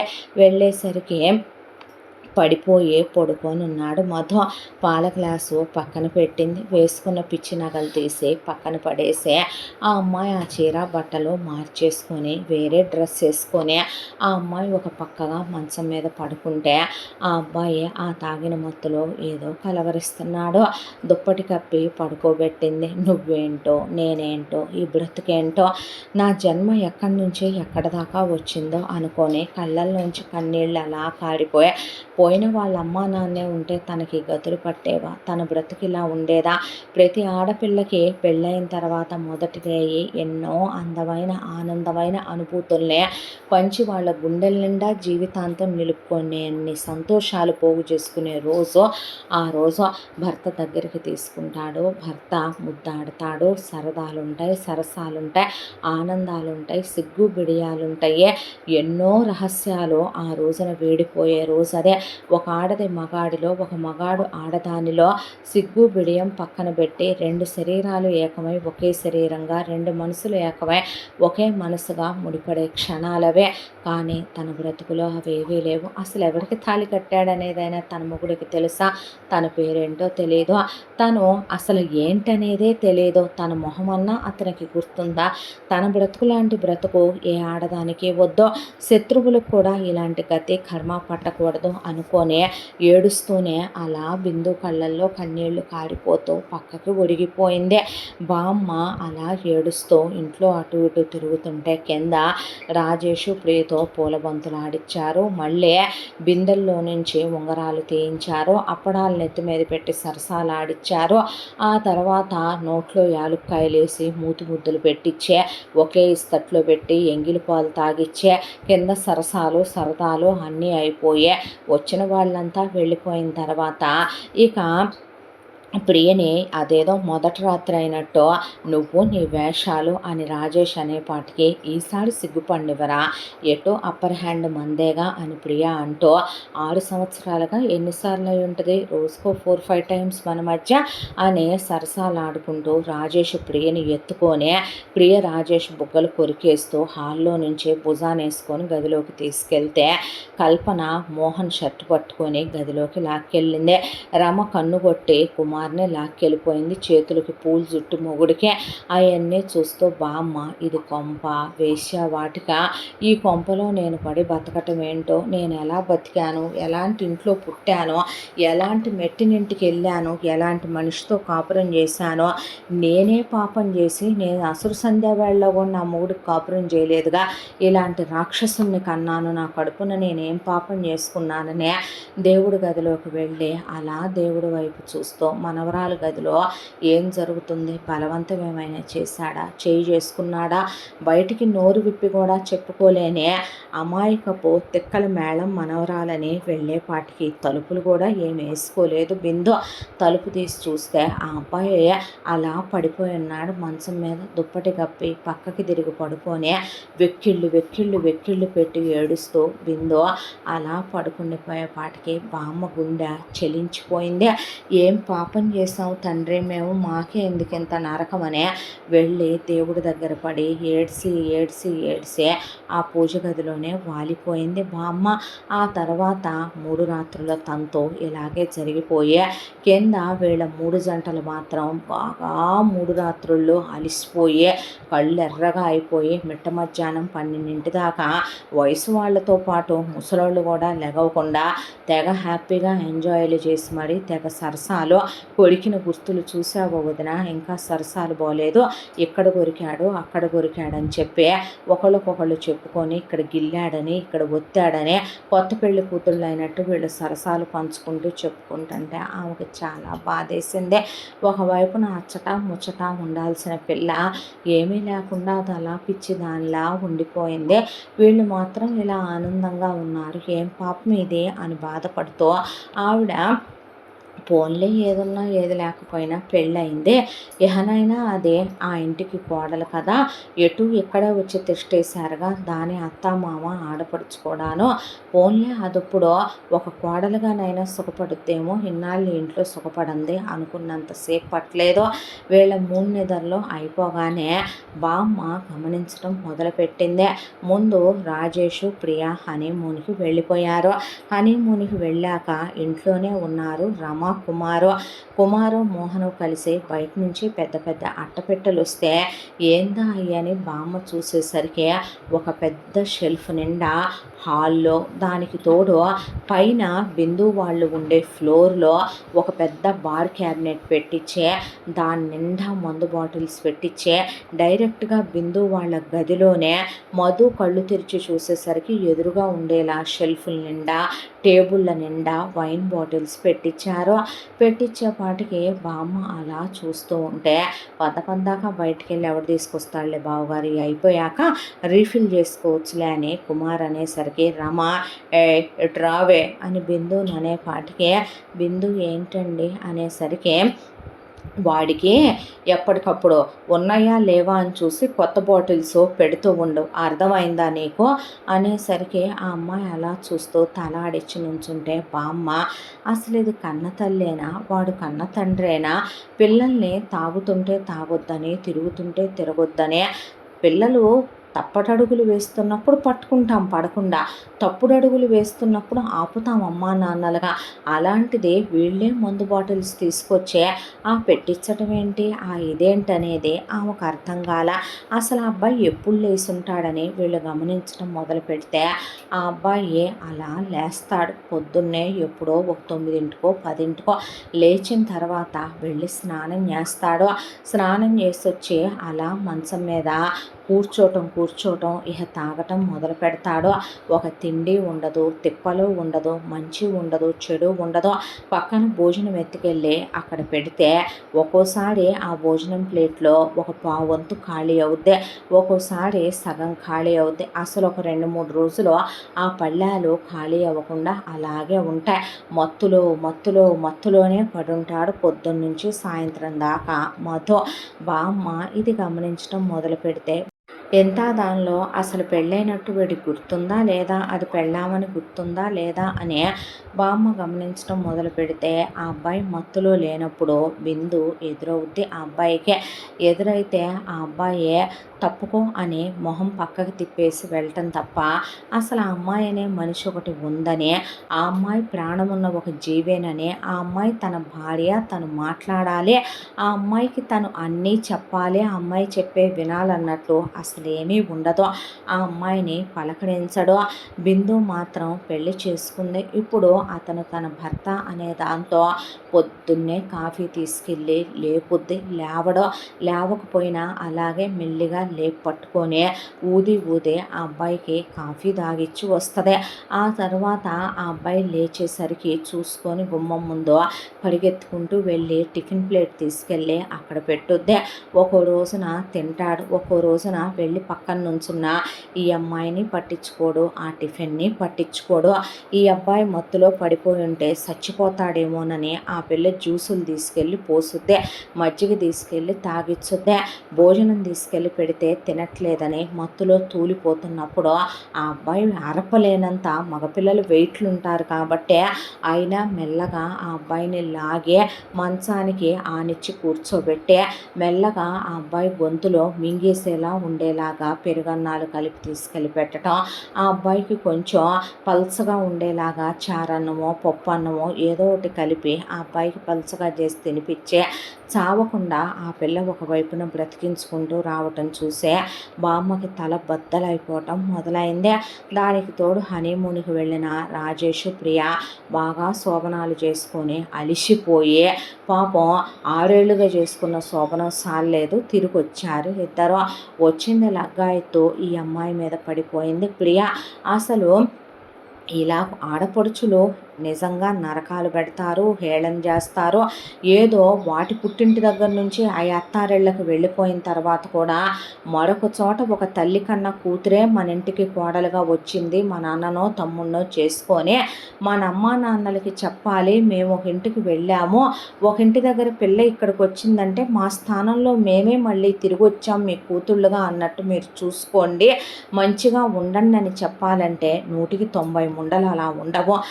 అందులో ఇది 99వ రకం చెప్పాలంటే ఆ పిల్లని పట్టుకొని నానా మాటలు అనటం, ఇట్రావే అని నా కాళ్ళు పట్టవే, నా అరికాళ్ళకి కొబ్బరి నూనె రాయవే, నాకు ఫుట్ మసాజ్ చేయవే, నా గోళ్ళు కత్తిరించవే అని ఆ పిల్లని ఎగిరి కాలుతో తంతో, నా గోరు చిగురంటేలా తీసావే నువ్వు, పెయిన్ వస్తుందే నాకు అంటాం, హెడ్ మసాజ్ చేయంటాం, పద నాకు బాడీ పాలిష్ చేద్దు కానీ అని చెప్పి బట్టలు ఊడదీసి పడుకొని ఆ పిల్లతో ఒళ్ళంతా రుద్దించుకోవటం, స్నానం చేయొద్దు కానీ పద టబ్లో నా కోసమని బాత్ బాంబ్ వెయ్యి, అలాగే నా కోసం ఫోమ్ వెయ్యి అని చెప్పి ఆ పిల్లతో ఒళ్ళంతా రుద్దిచ్చి స్నానాలు చేయించుకోవటం, రా నాకు వ్యాక్సిన్ చేద్దు కానీ అంటాం, రా నాకు తలదూదు కానీ సాంబ్రాణి వెయ్యవే నాకు అని చెప్పడం, నెయిల్ పాలిషులు వెయ్యంటాం, హెయిర్ ప్యాకులు పెట్టు, ఫేస్ ప్యాకులు పెట్టు, నాకు మేకప్ చేద్దు కానీ రా, నాకు ఇదిగో వెనకమాల బ్లౌజుకు థ్రెడ్ కట్టు, అన్నట్టు. అలాగే నాకు శారీ డ్రాప్ చేద్దుగందా, ఇంకొంచెం కిందకి కట్టు, బొడ్డు కిందకి, ఇంకొంచెం కిందకే, ఇంకా కిందకని చెప్తున్నానా అని చెప్పి ఆ అమ్మాయితో చెప్పటం, నా చెప్పులు ఎత్తుకొచ్చి కాళ్ళ ముందు వెయ్యంటాం, వెళ్ళి చిటికేస్తే రావాలి నువ్వు అని చెప్పి చిటికలు వేసే ఆ అమ్మాయిని పరిగెత్తించి నాకు జ్యూస్ తీసుకురావే, నీ మొహంలాగా ఉంది ఈ జ్యూస్ అని ఆ అమ్మాయి మొహం మీద ఆ జ్యూస్ని కొట్టడం, ఆ గ్లాస్ కింద పగిలిపోతే గాజు పెంకులు ఎత్తమంటాం, ఎత్తేటప్పుడు కావాలనే ఆ అమ్మాయి చేతి మీద కాలేసి నుంచొని, ఓ నీ చెయ్యుందా ఇక్కడ, నేను చూడలేదులే అని చెప్పి అమ్మ అని ఈ అమ్మాయి ఏడుస్తుంటే ఈ అమ్మాయి చేతిలో గాజు పెంకులు దిగి రక్తాలు కారిపోతుంటే చూసి నవ్వుకోవటం. రాజేష్ గారు ఇదేమీ పట్టనట్టు పద్దాకా పెళ్ళాంతో అబ్బాయి ఎలాగైతే గనక కల్పనతో పడగదిలో ఉంటాడో అలాగే 24 గంటలు ప్రియతో కులకటం. ఇదంతా చాలదని ప్రియా వాళ్ళమ్మ ఎట్రావే నువ్వు అని చెప్పి ఇవి తింటాం మేము, ఇవన్నీ వండు, ఇవి చెయ్యాలి అని చెప్పటం. వెళ్ళి మా గదిలో పక్క సర్దే మీ మామయ్య నేను గదిలోకి వెళ్ళాలి, పువ్వులు పోసి రూమ్ ఫ్రెషనర్ కొట్టి ఏసీ ఆన్ చేసిరా అంటాం, నాకు స్నానం చేయించు అంటాం, నన్ను రెడీ చెయ్యంటాం, నా కాళ్ళు పట్టంటాం.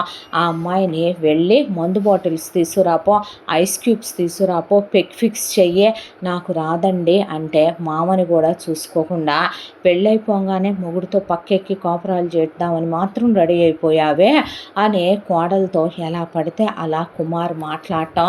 బామ్మని ఏం మాటలు మనుషులు మాట్లాడే మాటలేనా, అది నీ కోడలు నీ కూతురు లాంటిది, సంస్కారం ఉండాలి కుమార్ నీకంటే, బామ్మ మీద కల్పన చేయి చేసుకోవటం.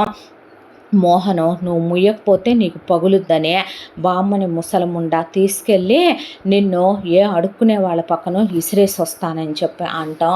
నానా నరకాలనేవి చాలా చిన్న విషయం.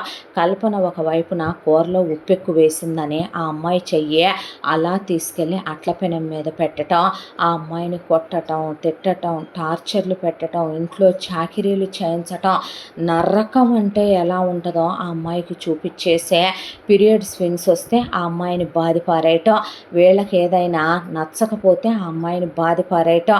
ఆ అమ్మాయి ఒళ్ళంతా తట్టెలుగా ఇదివరకే కల్పన ఒక్కటే కొట్టేదే, మోహనును రాజేషు ఆ అమ్మాయిని మాటలే అనేవాళ్ళు, కానీ ఇప్పుడు ప్రియ కొట్టి, రమ కొట్టి, కల్పన కొట్టి, కుమారు రోత మాటలు, దిగజారిపోయిన మాటలు మాట్లాడే ఆ అమ్మాయి మీద జోకులు వేసుకుంటూ, ప్రియ ఏమే నీ తాగుబోతు మొగుడు ఎక్కడి నుంచి మొదలు పెడుతున్నాడో, అసలు నువ్వే అనుకుంటున్నాడా లేకపోతే ఇంకెవరైనా అనుకుంటున్నాడా, వాడు నీతో కాపురం చేస్తున్నాడా, నువ్వే ఆగలేక వాడి మీద పడి కాపురం చేసుకుంటున్నావా, ఎంతసేపు ఉంటుంది, ఒక 2 మినిట్స్, ఒక 1.5 మినిట్ ఉంటుందా, వాడి సామర్థ్యం ఎలా ఉంటున్నావు నువ్వు, వాడితో ఎలా చేస్తున్నాడేంటి, వాడి కాపురం ఎలా చేస్తుందో చెప్పమా, మేము వెళ్ళి అయ్యో నా మొగుడా నేను విరహ వేదనతో వేగిపోతున్నాను ప్రియా, రావేంటి, నా అందాలన్నీ ఆరబోస్తున్నా పట్టించుకోవేంటి, అయ్యయ్యో తాగి పడిపోతావేంటి, మొహం పక్కకు తిప్పుకొని వెళతావేంటి అని చెప్పి కారేషు దాసి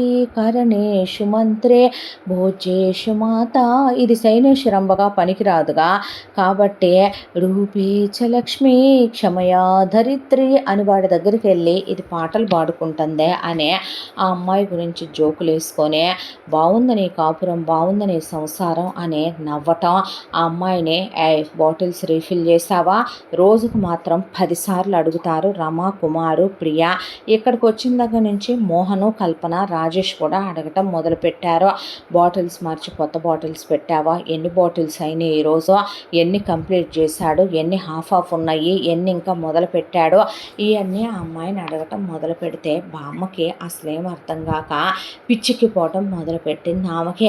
ఇదేమి చెల్లెలు, ఇదేమి అమ్మ, వీడేమి అబ్బా, అసలు వీళ్ళంతా కలిసి ఏం చేస్తున్నారు, ఏం జరుగుతుంది, ఆ అబ్బాయి అసలు మనుషుల లోకంలో ఉండడేంటి, తన మనవరాల్ని చంపేద్దాం అనుకుంటున్నారా వీళ్ళందరూ కలిసి, ఆ అమ్మాయి ఒళ్ళంతా ఆయింట్మెంట్లు రాసి ఎన్నపూసలు రాసి ఆవిడ వాతలు చూడలేక ఒళ్ళంతా తొడల మీద వాతలు, పెరుదుల మీద వాతలు, ఈప్ మీద వాతలు, ఏవి పడితే అవి తీసుకొని ఆ అమ్మాయిని కొట్టడం, ఏవి పడితే అవి ఇసిరేయటం, ఆ అమ్మాయిని నానా నరకాలు పెట్టడం, జుట్లు పట్టుకొని మెట్ల మీదగా ఈడ్చి రావటం, కాళ్ళతో తంతం, చెప్పులు ఇసిరేయటం, ఏం కర్మ ఇదంతా అని బామ్మకి పేగులు తెగిపోయే. ఒక రోజున ఈ పిల్ల గదిలోకి వెళ్ళిపోయాక దేవుడి దగ్గర పడి ఏడ్చి బామ్మ పోనీ మమ్మల్ని ఎత్తుకెళ్ళిపోరా కాదయ్యా పోతాము, రేపే వెళ్తాను, వెళ్ళి నా పెన్షన్ డబ్బులు వస్తాయి రేపు, అంత విషం సీసా కొనుక్కొచ్చి దానికి పోసి నేను పోసుకొని పోతాను, ఇలా రోజు ఈ నరకాలు పడతా ఆ జీవుడు బతికి ఈ ముసలిది అన్నీ చూస్తా బతకటం కన్నా మేము పోవటమే నయం కాదా, మేము బతుకుతున్నాం వీధిలో కుక్కలు బతుకుతున్నాయి అన్నట్టు చేసేసాం మా బతుకు, ఏ రోజు ఎవరికి ఏమన్యాయం చేసి ఎరుగుదును నేను, నా కళ్ళ ముందే నా మనవరాళ్ళన్ని నరకాలు పెట్టేంత ఏం దుర్మార్గురాలదే, అసలు ఇలాగా ఒక మనిషిని చూసేదని బామ్మ ఏడుస్తూ ఉండగా కింద గదిలో గుసగుసలు వినపడ్డాయి బామ్మకే. బామ్మ పూజ గదిలో ఉందని వీళ్ళకి తెలియదు, బామ్మ పూజ గదిలో లైట్ వేయలేదు, దాంతో ఏంటి వీళ్ళ గుసగుసలు వినపడుతున్నాయి అని చెప్పి బామ్మ మెల్లిగా లేచి అడుగులో అడుగు వేసుకుంటూ మోహన్ వాళ్ళ గది దగ్గరికి వెళ్ళింది. వెళ్ళేసరికి గదిలో మోహను, కల్పన, రాజేషు, ప్రియ, రమ, కుమారు చేతుల్లో మందు గ్లాసులు తీసుకొని ఎదురుగా స్టార్టర్లు పెట్టుకొని స్టఫ్ అవి తింటూ మాట్లాడుకుంటుంటే బామ్మ ఓ తాగుబోతు మాటలా, నేనే ఏదో అనుకున్నాలే అని వెళ్ళబోతూ ఉండగా అసలు మనం చేసిన ప్లాన్కి తిరుగుందా బావగారు అని మోహన్ అంటుంటే మరే అని చెప్పే కుమార్ అంటూ ఉంటే అసలు ఏమీ తెలియనట్టు ఎంత కథ నడిపించాం వదిన అని కల్పనంటే మరి ఆ కథ నడిపించడానికి మామూలు ప్లాన్ చేయాల్సి వచ్చిందా అని రమ అంటే మనం ఒకటి అనుకోవటం అది జరగకపోవటమా, ముసల్ది బిందు నోరెత్తకుండా గ్రిడ్లాక్ అయిపోయారు, మరి ఈ ఆస్తంతా నాదన్నారు, ఇప్పుడు 2 ఆస్తులు నాయేగా అని రాజేష్ అంటూ ఉంటే బామ్మ ఏం మాట్లాడుకుంటున్నారు వీళ్ళని అలా నుంచుండే పాటికే మాకు ప్రియ తెలీదా ఏంటి, మా కొడుకు ప్రతి విషయం మాతో చెప్తాడు, మా అమ్మాయి కూడా అంతే ప్రియ, 6 సంవత్సరాలుగా ఇద్దరు డీప్గా లవ్ చేసుకుంటున్నాడని మన గెస్ట్ హౌసుల్లో కాదా ఏంటి మన పిల్లలు రోజు వెళ్ళి స్పెండ్ చేసి వచ్చేది ఒకళ్ళతో ఒకళ్ళు, వీళ్ళు పెళ్లి చేసుకుందాం అన్నప్పుడే మనం బయట మీట్ అయ్యి మనం మాట్లాడుకుందేంటే మీకు మధు కొడుకు, మీ కొడుక్కి మీరు ఫస్ట్ నుంచే మీ అత్తమామలతో మీకు సాన్నిహిత్యం లేదు, వాళ్ళు వెళ్తూ మీ అబ్బాయిని తీసుకొని వెళ్ళిపోయారు మధుని పెంచుకోవటానికే, వెళ్ళిన మీ అత్తమామలకి మీరు మీ హస్బెండ్ నచ్చక మీకున్న యావదాస్తి మొత్తం మీ కొడుకు మధుగాడి పేరు మీద రాశారు, వాడు పెడితేనే మీరు తినాలి, వాడిస్తేనే మీరు తీసుకోవాలి, మాకు ఎలా పెట్టారో తెలుసా వదన, మా అత్తమామ దగ్గర ఎంత కండకావరం ఉందో నేను వాళ్ళని పట్టించుకోలేదని చూడలేదని ఈయన్ని తీసుకొని వేరు కాపురం వచ్చేసానని కడుపులో పెట్టేసుకొని ప్రాపర్టీ మొత్తం ఎన్ని 100 కోట్లు అనుకుంటున్నారో, ఎంతెంత బిజినెస్లు అనుకుంటున్నారో మా మధుగాడి పేరు మీద రాసి మాకు మా కూతురికి కలిపి మా ఇద్దరికి చెరొక ₹1 3 కోట్లు ఇచ్చి ప్రియకి పెళ్లి చేయమని మొత్తం ప్రాపర్టీలో మాకు 5 కోట్లు రాయించింది మా అత్తయ్య మామయ్య, అది కూడా ఇమ్మనమని మధుగాడికి చెప్పారు వాడికి నచ్చితే, లేకపోతే అది కూడా ఇవ్వద్దని చెప్పారు తెలుసా, ఆ తర్వాత వాడు వేరే దాన్ని ప్రేమించి పెళ్లి చేసుకొని వెళ్ళిపోదాం అనుకుంటే అది వీడికి హ్యాండ్ ఇచ్చిన తర్వాత వీడు కొంపకొచ్చి ఫస్ట్లో బ్రేకప్ ఫేజ్లో ఉన్నప్పుడు రోజుకు 4-5 పెగ్గులు తాగేవాడు, కానీ వీడు మత్తులో నుంచి లేచేపాటికి వీడు ఎదురుగా బాటిల్స్ పెట్టి వీడిని ఫుల్గా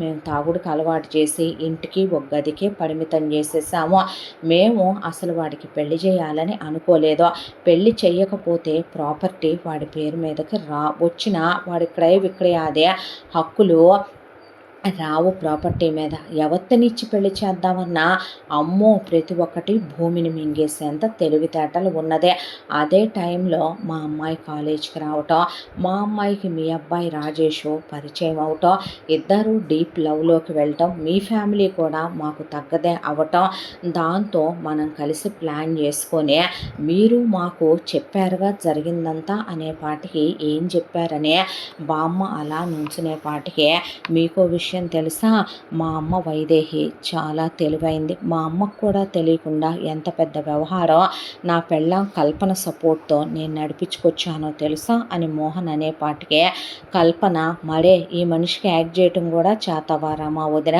నేనే చెప్పాను ఆ రోజు మా మరిది తోడుకోళ్ళు మా మామ పోయాక మేము పోయిన శవాల్ని చూసి పోదామని చెప్పి వచ్చే, ఆ తర్వాత ₹4 ఉంటాయి కదా ఆస్తంతా మా పరం చేసి చేసేసుకుందాం కదా అని చెప్పి అనుకున్నాము.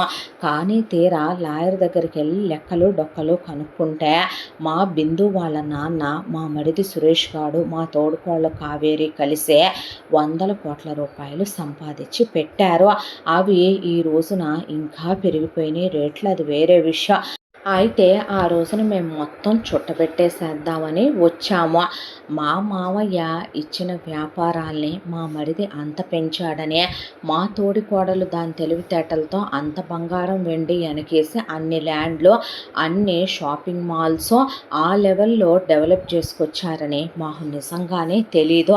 లాయరు ముందు ఆస్తి లెక్కలన్నీ చెప్పేపాటికే ఆనందంతో తేలిపోయి ఉబ్బి తబ్బిబ్బైపోయాం ఈయన నేను.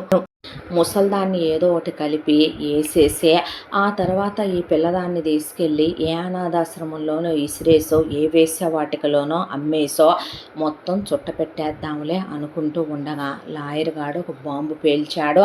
అదేంటంటే మా అత్తయ్య ముండకన్ని తెలివితేటలు ఉండవు, కానీ పోయిన మా మామయ్య నారాయణరావు గాడు చాలా తెలివైన వాడు. రేపొద్దున పరిస్థితులు ఏవి ఎటైనా వచ్చి ఏదైనా జరగరాంది జరిగితే ఆస్తి మొత్తం యావదాస్తి పూచిక పుల్లతో సహా బిందు పేరు మీద ఉంటుందని, అది బిందు పెళ్ళైన తరువాతే బిందుకి పెళ్ళైన 1 సంవత్సరానికి దాని మీద బిందుకి హక్కు వస్తుందని, ఆ తర్వాత బిందు భర్తే దానికి అధికారులు అవుతారని ఆ యావదాస్తి మొత్తం బిందుకి చెల్లేలాగా రాయించారు. ఈలోగా బిందుకి ఏమైనా జరిగినా, బిందు చనిపోయినా, బిందుకి పెళ్ళి కాకపోయినా అది మదర్ తెరిసా హోమ్కి వెళ్ళిపోద్ది ఆస్తి అన్నట్టు రాసేపాటికే వీళ్ళని బయటకు గెంటేద్దామన్న మా ఆలోచన మానేయాల్సి వచ్చిందే. మా గుండెల్లో రాయి పడిపోయిందే. అలాగని వీళ్ళ మీద ఉన్న కక్ష ఎంతో తెలుసా నాకు. చేతి దాకా వచ్చిన రూపాయి నోటి దాకా రాలేదే అని గుండె మండిపోయిందే. దాంతోనే దీన్ని చదివించాలన్నా ఆ ముసలిది చదివించుకుంటుందని మాకు తెలిసి దాని చదువుకు కూడా మేము రూపాయి ఖర్చు పెట్టలేదు. దీన్ని తాటలు ఒలిసేస్తానే ఇంట్లో పని మనుషుల్ని చేసి తొక్కి పడేసాము. ఆస్తి మీద పైన వచ్చేటటువంటి ఆదాయాలు కూడా మేము మొత్తం తినటానికి లేదు, కొంతవడికి మాత్రమే ఈ పిల్లకి ముసల్దానికి అయ్యే వంకన మేము తీసుకొచ్చి మిగతాయన్నీ కోర్టుకు లెక్క చెప్పాలి. మా బతుకు అంతేగా. మధుగాడు మొత్తం మాకేమి మధుగాడి పేరు మీద ఉన్న దాని మీద ఆదాయాలు రావు. మధుగాడి పేరు మీద కోర్టులోకి వెళ్ళిపోతాయి వాడికి పెళ్ళయ్యేంత వరకు. మాకు పైన వచ్చే కొంత డబ్బులు మాత్రమే తీసుకోవాలి మేము కూడాను. మరే అలాంటి సందర్భంలోనే మీరు మేము కలవటం, ఆ తర్వాత మీరు మీ అబ్బాయి ప్రాబ్లం చెప్పటం, బిందుని ఇప్పుడు మేము వేరే ఎవడికిచ్చి చేసినా వాడికి తెలివితేటలు ఉంటే వాడి ఆస్తి మొత్తం కమ్మేస్తాడు. ఈ ఆస్తి మొత్తం బిందుది మా రాజేష్కి దక్కాలి. మా మధుగాడి పేరు మీద ఉన్న ఆస్తి అంతా మా ప్రియకే దక్కాలి. ఎందుకంటే చిన్నప్పటి నుంచి మా మధుగాడు నాయనమ్మ తాతయ్య మనవడవాడు, వాడికి మేము నచ్చము. వాడికి అన్యాయాలు చేయకూడదు, అక్రమాలు చేయకూడదు, తప్పులు చేయకూడదు, మనుషులు స్వార్థాలు ఉండకూడదు, ద్రోహాలు ఉండకూడదు, సెల్ఫిష్నెస్గా ఉండకూడదు. వాడి నాయనమ్మ తాతయ్యని మేము చూడలేదనే కక్ష కడుపులో ఉంది. మమ్మల్ని ఎప్పుడూ అమ్మా నాన్నలుగా వాడు చూసింది లేదు. చెల్లిగా దాని మాటలు మా మాటలు వాడు విన్నది లేదు. వాడు వచ్చిన తర్వాత కూడా మేము గమనించాం, మా చెప్పు చేతల్లో ఉంటాడు, చెప్పినట్టు వింటాడని. వాడు వినే కొడుకులా వాడిని వాళ్ళ నానమ్మ తాతయ్య పెంచలేదని మాకు అర్థమయ్యే. మా కొడుకే అయినా మాకు మా కూతురు అంటే ప్రాణం. ఎన్ని ఫ్యామిలీల్లో, మన ఇండియన్ ఫ్యామిలీల్లో అలవాట్లు లేవా ఏంటే? చాలామందికి అలవాటే కదా. కొంతమంది ఇళ్లల్లో ఓన్లీ కూతురు అంటే ఇష్టం ఉంటుంది. అలాంటి వాళ్ళు కొడుకుల బ్రతుకులు ఏమైపోతే మనకెందుకో, ఉన్న మొత్తం కూతురికి దోచిపెట్టుకోవాలి. కొడుకు ఆ తర్వాత వచ్చిన కోడలు ఇద్దరూ కూడా మన కూతురికి ఊడిగం చేస్తూ బ్రతికేయాలనేదే మన ఇండియన్ కల్చర్లో ఉన్నదే కదా. మాకే ఏమన్నా కొత్తగా స్వార్థం ఉందా ఏంటే? దాంతోనే మొత్తం మా ప్రియకే ఆస్తి దక్కాలి, మధుగాడిది అనుకున్నాం, లైఫ్ ఎంజాయ్ చేయాలనుకున్నాము. మహా అయితే వీడిలా ఈ ఈ లెక్కన తాగుతా పోతే ఓ 10 ఏళ్ల కన్నా బతకడని డాక్టర్లు అన్నారు. కాకపోతే వీడికి పెళ్లి చేయాలన్నారు లాయరు. ఈలోగా వీడు పోయేలోపు పెళ్లి చేయాలి, లేదంటే ఆస్తి మొత్తం హోమ్కి వెళ్ళిపోద్ది. ఎవరినిచ్చి చెయ్యాలి? ఈ రోజుల్లో ప్రతి ఒక్కటి చదువుతుంది. చదివిన ప్రతిదానికి తెలివితేటలుండే ఆస్తి మొత్తం చుట్టబెట్టేస్తే వీడిని మార్చేసుకుంటే ఇంకా మాకలేమైపోవాలి? దాంతోనే ఆలోచించాం. మాకు మీరు మీకు మేము చాలా తెలివిగా దొరికేసాం. దాంతోనే ప్లాన్ చేసుకొని ముసల్దాన్ దగ్గర ఏమీ ఎరగనట్టు పెళ్లి చూపులు అన్నట్టు క్రియేట్ చేసాం. వచ్చి కూర్చున్నాము. మీ మనవరాల్ని మా అబ్బాయికి ఇచ్చి చేస్తేనే మా అమ్మాయిని మీ ఇంటికి కోడల్ని ఇచ్చి చేస్తామన్నాం. మీరు వాళ్ళని భయపెట్టి బామాలే ఒప్పించారు. ఆ తర్వాత దానికి వాడికి పెళ్ళైపోయింది. వాడేటో దాన్ని ముట్టుకునేదే లేదు. ఇప్పుడు దానికి పెళ్ళయింది, అది ఎక్కడికి వెళ్ళటానికి లేదు. దాని ఆస్తి మొత్తం మా అల్లుడిదే అవుద్ది, రాజేష్దే. ఇక వీడికి పెళ్ళైపోయింది. ఇప్పుడు వాడి పేరు మీద ఉన్న ఆస్తి అంతా మా ప్రియకే దక్కుద్దే. ఎటు వాడు ఇంకో 5-6 ఏళ్ళు 10 ఏళ్ళకు మించి అంతంత తాగుతుంటే ఆడు బతకడు. ఆడు పోయాక ఇది ముండమోసుద్ది. ఇది ముండమోసాక దీన్ని ఇంట్లో పడేస్తే ఇది పని మనిషిగా, ఇది నా కూతురుకు పుట్టే పిల్లలకి ఆయాగా, మనందరికీ వంట మనిషిగా పాచి పని చేసుకుంటూ ముసలిది పోయాక దీని శేష జీవితం ఇక్కడే గడిపేస్తుంది. మనం అనుకున్న కళ ప్రకారం 2 ఆస్తులు కలిపి 100 కోట్లు 1000 కోట్లు అయినాయి. అవే ఆ 1000 కోట్లు మొత్తం చుట్టుకొని అనుభవించవచ్చు మనమే. ఒకే దెబ్బకి 2 పిట్టలు కదూ అని చెప్పి వీళ్ళు హైఫై కొట్టుకుంటూ, వాడు దాన్ని ముట్టుకోడు, దానికి కడుపు కాలు వచ్చే ఛాన్స్ లేదో, వాడెప్పుడు తాగి పడిపోయే ఉంటాడో, వాడు నార్మల్గా ఉన్నప్పుడు కదా అసలు దేంతో మాట్లాడితేనేగా మేము గమనించాం ఇది చెప్పేది వాడు వినటానికే అనే పాటికి బామ్మ ఇవన్నీ విని నిశ్చేష్టురాలైపోయి అలా నిలబడిపోయిన బామ్మ తన గదిలోకి వెళ్ళి కూర్చొని ఆలోచించడం మొదలుపెట్టి కళ్ళల్లోంచి నీళ్లు ధారాపాతంగా కారిపోయినాయి. అంటే ఎన్ని సంవత్సరాలుగా కూడా ఆస్తి మొత్తం మనవరాలి పేరు మీద ఉంది. ఆస్తి అంతా పెద్ద కొడుకు వాళ్ళ పరం అవ్వలేదు. వీళ్ళ దయాభిక్షతో పిల్లకు సంబంధం చూసి పెళ్లి చేయమని వీళ్ళ కాళ్ళు పట్టుకుందామని తను అనుకుంది. కానీ నిజానికి వీళ్ళే మనవరాలి దయాభిక్షతో ఇంట్లో ఉండి బ్రతుకుతున్నారు. ఇకపోతే అక్కడ ఆస్తి మొత్తం మధు వాళ్ళ నానమ్మ తాతయ్య మధుకి రాశారు. ఆస్తి మీద ప్రియా వాళ్ళ అమ్మ నాన్న కన్నుంది. మధు మీద వాళ్ళకి ఎలాంటి లవ్ అండ్ ఎఫెక్షన్ లేదో, దాంతో దుర్మార్గంగా కొడుకుని పైకి పంపి మొత్తం కూతురికి దోచిపెట్టాలనే ప్లానింగ్లో వాళ్ళు ఉన్నారు. సో ఇప్పుడు తన మనవరాల లైఫ్ లేకుండా చేసేద్దాం అనుకుంటున్నారు. తన మనవరాల లైఫ్ నాశనం చేయాలనుకుంటున్నారు. పని మనిషిని చేసి ఆయాన్ని చేసి తాళడ్డం పెట్టి తొక్కేసి అతను పోతే విధవయ్యి ఇంట్లోనే పడుండేలా చేయాలనుకుంటున్నారు. కానీ తను వైదేహే, తనకి తెలివితేటలు లేవని వీళ్ళు అనుకున్నారు. తనకి తెలివితేటలు ఉన్నాయి, కాకపోతే తన వాళ్ళు అనేవాళ్ళు తనకు లేని రోజున తనేమీ చేయలేకపోయింది. కానీ తన మనవరాలకి కష్టం కలిగేటప్పుడు మధు చెడ్డోడు కాదని తెలిసినప్పుడు తనేం చెయ్యాలో తనకి తెలుసని బామ్మ ప్లాన్ చేసుకుంది. దాంతో నెక్స్ట్ డే నుంచి బామ్మ అందరూ నిద్రపోయిన తర్వాత బామ్మ తనదిటు తెల్ల జుట్టే కాబట్టి ఎర్రబోసుకొని తెల్ల చీర కట్టుకొని ఎంతెంత బారు గోళ్ళు ఉండేలా గోళ్ళు పెట్టుకొని పెద్ద కోడలు పడుకొని ఉంటే పెద్ద కోడలు జుట్టు కిటికీలోంచి పట్టుకొని బామ్మ పీకటం మొదలుపెట్టి ఎవరు అని పెద్ద కోడలు లేచేలోపు నాలుక ఎర్రగా రంగు పూసుకొని అని పెద్ద కోడల్ని భయపెట్టి వెళ్ళిపోవటం. ఆ తర్వాత నిద్రపోయేటప్పుడు పెద్ద కోడల మీద నిప్పులు విసిరేసి రావటం. వామ్మో వాయ్యో అని నేనెవరినో చూశానని, ఇంట్లో దెయ్యాలు తిరుగుతున్నాయని, ఆత్మలు తిరుగుతున్నాయని అంటాం, నీ బొంద అని ఇంట్లో వాళ్ళన్నా. ఆ తర్వాత పెద్ద కోడలు పడుకున్నప్పుడు పెద్ద కోడల కాళ్ళ మీద గట్టిగా గోళ్ళు పెట్టి గీసేసి రావటం. ఇగో చూడండి గుర్తులు కూడా మీరు నమ్మట్లేదు, దెయ్యాలు తిరుగుతున్నాయని చూపిస్తే కాళ్ళు పట్టుకొని లాగేయటం.